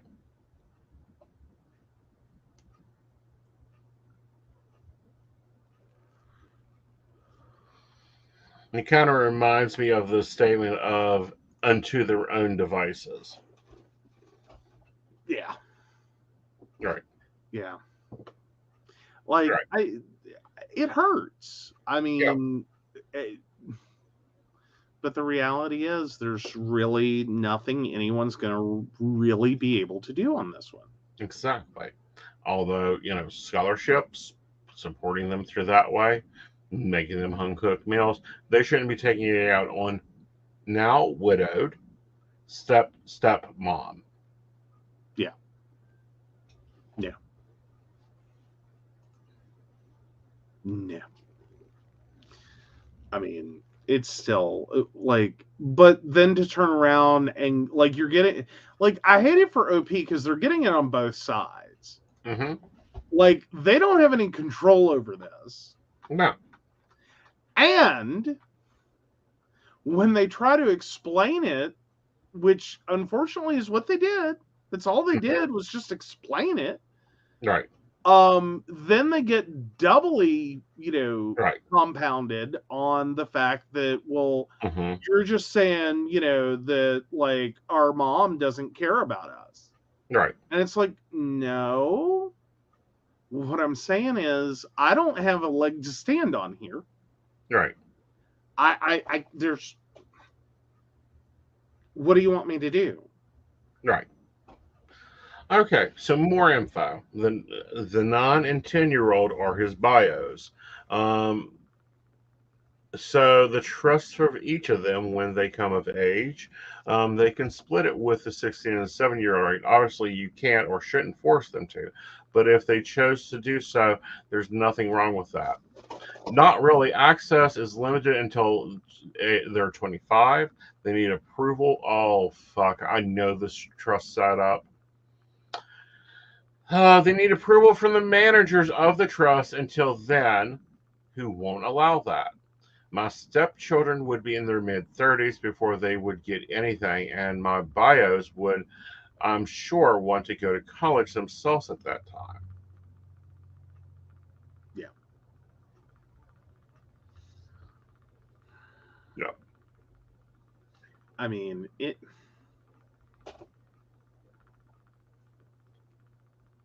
Then you have to deal with contesting a will. Yeah. You can't contest a will. Oh, you can, Right. but you've got to deal with a lot of states. Like, depending upon where you are, Right. if you contest a valid will that is proven valid, Right. like if the court doesn't side with you in some areas, you forfeit everything. Yeah. Like that. Oh. I mean, this is where I hate this is for the sake of this argument, you're pitting like half the kids against the other half of the kids. And whose best interest are you going to try to look out for? Right. Because if you, and that's where this dilemma is at, is looking out for the best interests of the two younger kids versus looking, trying to seek, part of this will, Right. part of the proceeds of this will for the two older kids. Right. And it's like, it's impossible. You Right. can't, like, especially knowing it's a valid will. Like, it's Right. shitty will, but it's a valid Right. will. You can't risk forfeiting money for the two younger kids Right. to appease the two older kids without effectively, risking money for the two younger kids. Right. Yeah, it's going to cost money. Like, how much do you think is going to be left? Like, well, here's the thing, and I'm quite sure this is what's going to happen.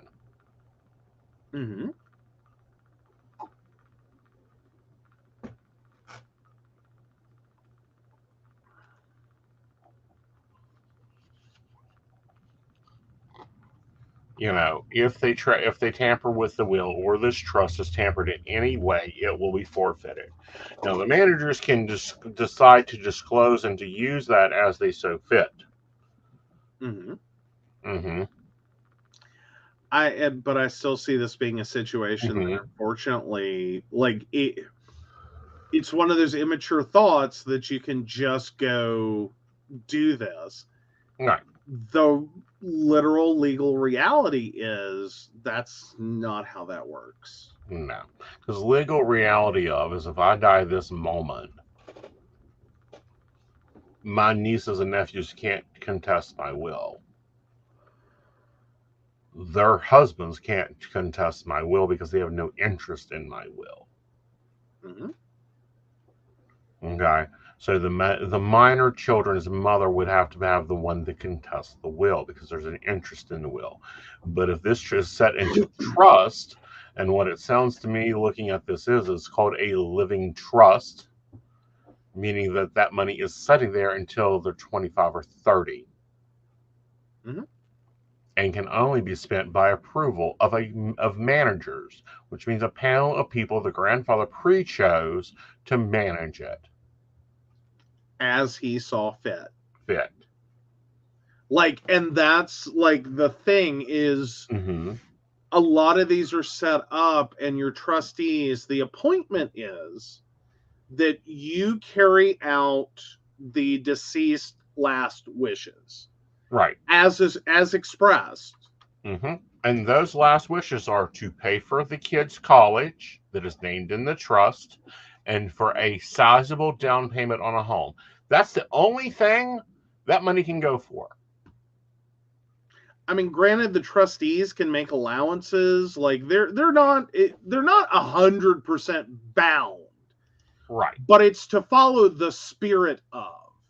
Like if one of the kids, and this is a horrible situation, if one of the kids shows up at like age 15 with leukemia and is going to potentially die because insurance won't pay for medical treatment. The trustee could make allowances to pay for their health care. Right. And just deplete that portion of the trust. Right. On their health care. Right. That is because, what the grandfather wanted to do was pay for college and a down payment on a house. That was his intent. But it would be reasonable that if the grandfather had lived and this situation occurred, he would have jerked that money and been like, living grandchild that could go to college is more important than a dead child with a college fund. Right. It's kind of easy. And the way the OP describes the situation, the managers of the trust is a sister-in-law and a law firm. So any use of that trust has to get approved by a sister-in-law and the law firm. So you have to convince a lawyer that it's a good use of the money. It's for comment here is it's for educational purposes. Then the mom can pull money out, but they have to provide all kinds of documentation. And then for health things, they can pull money from that for them. And if there's a catastrophic financial hardship, like there's exceptions, and trustee boards are typically pretty good with that. But the overruling part is like it's gotta be a compelling argument. Right. You can't just, I don't think this is fair.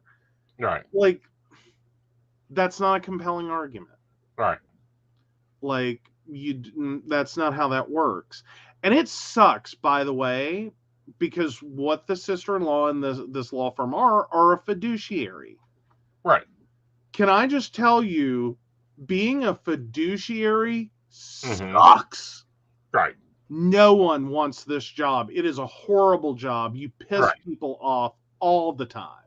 I like being my grandmother's fiduciary was a little bit better. Like, but it's a mental balancing act.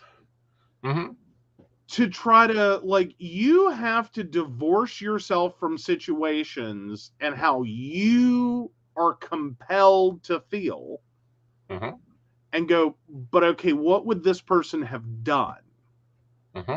How would this person have wanted this money spent? Right. What is appropriate in this situation? Like, as a fiduciary, you have the power. You could literally go out and go on a spending spree. Power-wise. Right. That's why there's not there's not one fiduciary. It's a board of managers. Well, but in a general sense, you have the power to spend the money however you spend it. Right. On one hand, that's the power side of it. But then there's the responsibility side of it. Is, okay, but you have to be able to justify your action with that money. Otherwise, you're going to jail. Yeah. It's financial abuse. Right. Like, that's the two sides of being a fiduciary. You can do whatever you want. But you better be able to back that up. Right. Because otherwise, that's going to bite you hard. And you got to pay that money back and pay for the legal fees and your own lawyer. You know, you don't want to, no one, like, it's a lot of power. It's also a lot of responsibility, because if you screw it up, it can hurt. Mm-hmm. Very much so. And then you got to contend with, okay, and the person who wrote this will Mm-hmm. was kind of being a dick. Right.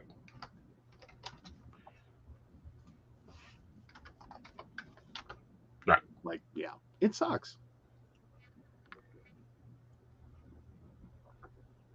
All right. It's terrible. Yeah. All righty. Well, this has been a great evening. A couple of good topics. Hope we've had some fun. Hope you guys are going to enjoy our June segments. Next week we will cover the parlay, and the hidden hanky code and other hidden codes. Because there's been a few. There's been the earring code. Oh, God. I'd almost forgotten that one. Oh, wow. Is that still real? Like, Yeah. does that still... Yes. Do people really care anymore? Yes, Yeah. parlay. Yeah. We'll tell you all about that. Exactly. But yeah. Yeah. Oh. But until then, be safe. There are some more shows coming on. We will have the Psychic of the Plans on Sunday. You may have a special episode tomorrow, setting up my June planner. Tuesday, we have the Psychic Coffee Shop with Dr. Nancy on. And then we will have Coffee on Tea on Thursdays. And then, of course, Mountain Bear's first Pride episode of the 2020 season.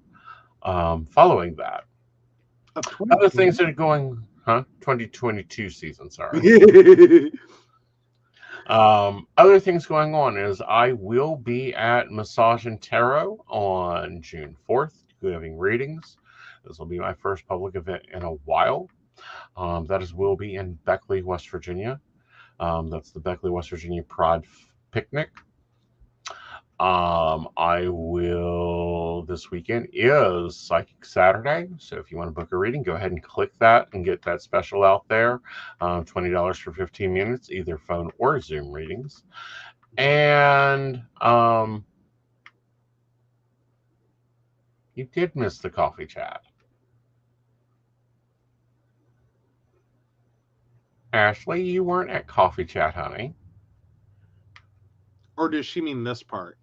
Like the She part may we mean just this part, possibly. Okay. And then we will, I don't know what else we'll be doing. You got, of course, we're moving into June, so June information will be going out here within the next week. That includes last Wednesday. Yeah. It's Coffee the last and tea. Coffee and tea. Every Wednesday. Every Thursday. And then last Wednesday was the barista chat. Yes. We missed you. We missed you. Yeah. But no. We got a lot of new things going on. We got a lot of new members of the team. It's going to be fun. It's going to be a really good time. But more importantly is our patrons. Yep, Wednesday is the first Wednesday of June. All right, so of course we want to thank Beverly Walker, Mika G, Kathy, Mary Winfield, Brenda Bryant, Ashley Gist, Shannon C, Shannon D, the ever wonderful Lady Gwendolyn, Charles Shaw, and Dottie the Psychic. If you'd like to learn more about us, the show, or how you too can become a Patreon sponsor and receive all the wonderful benefits our baristas receive, please visit us at pcspnetwork.com. And until then, be safe, y'all. Absolutely. Good night.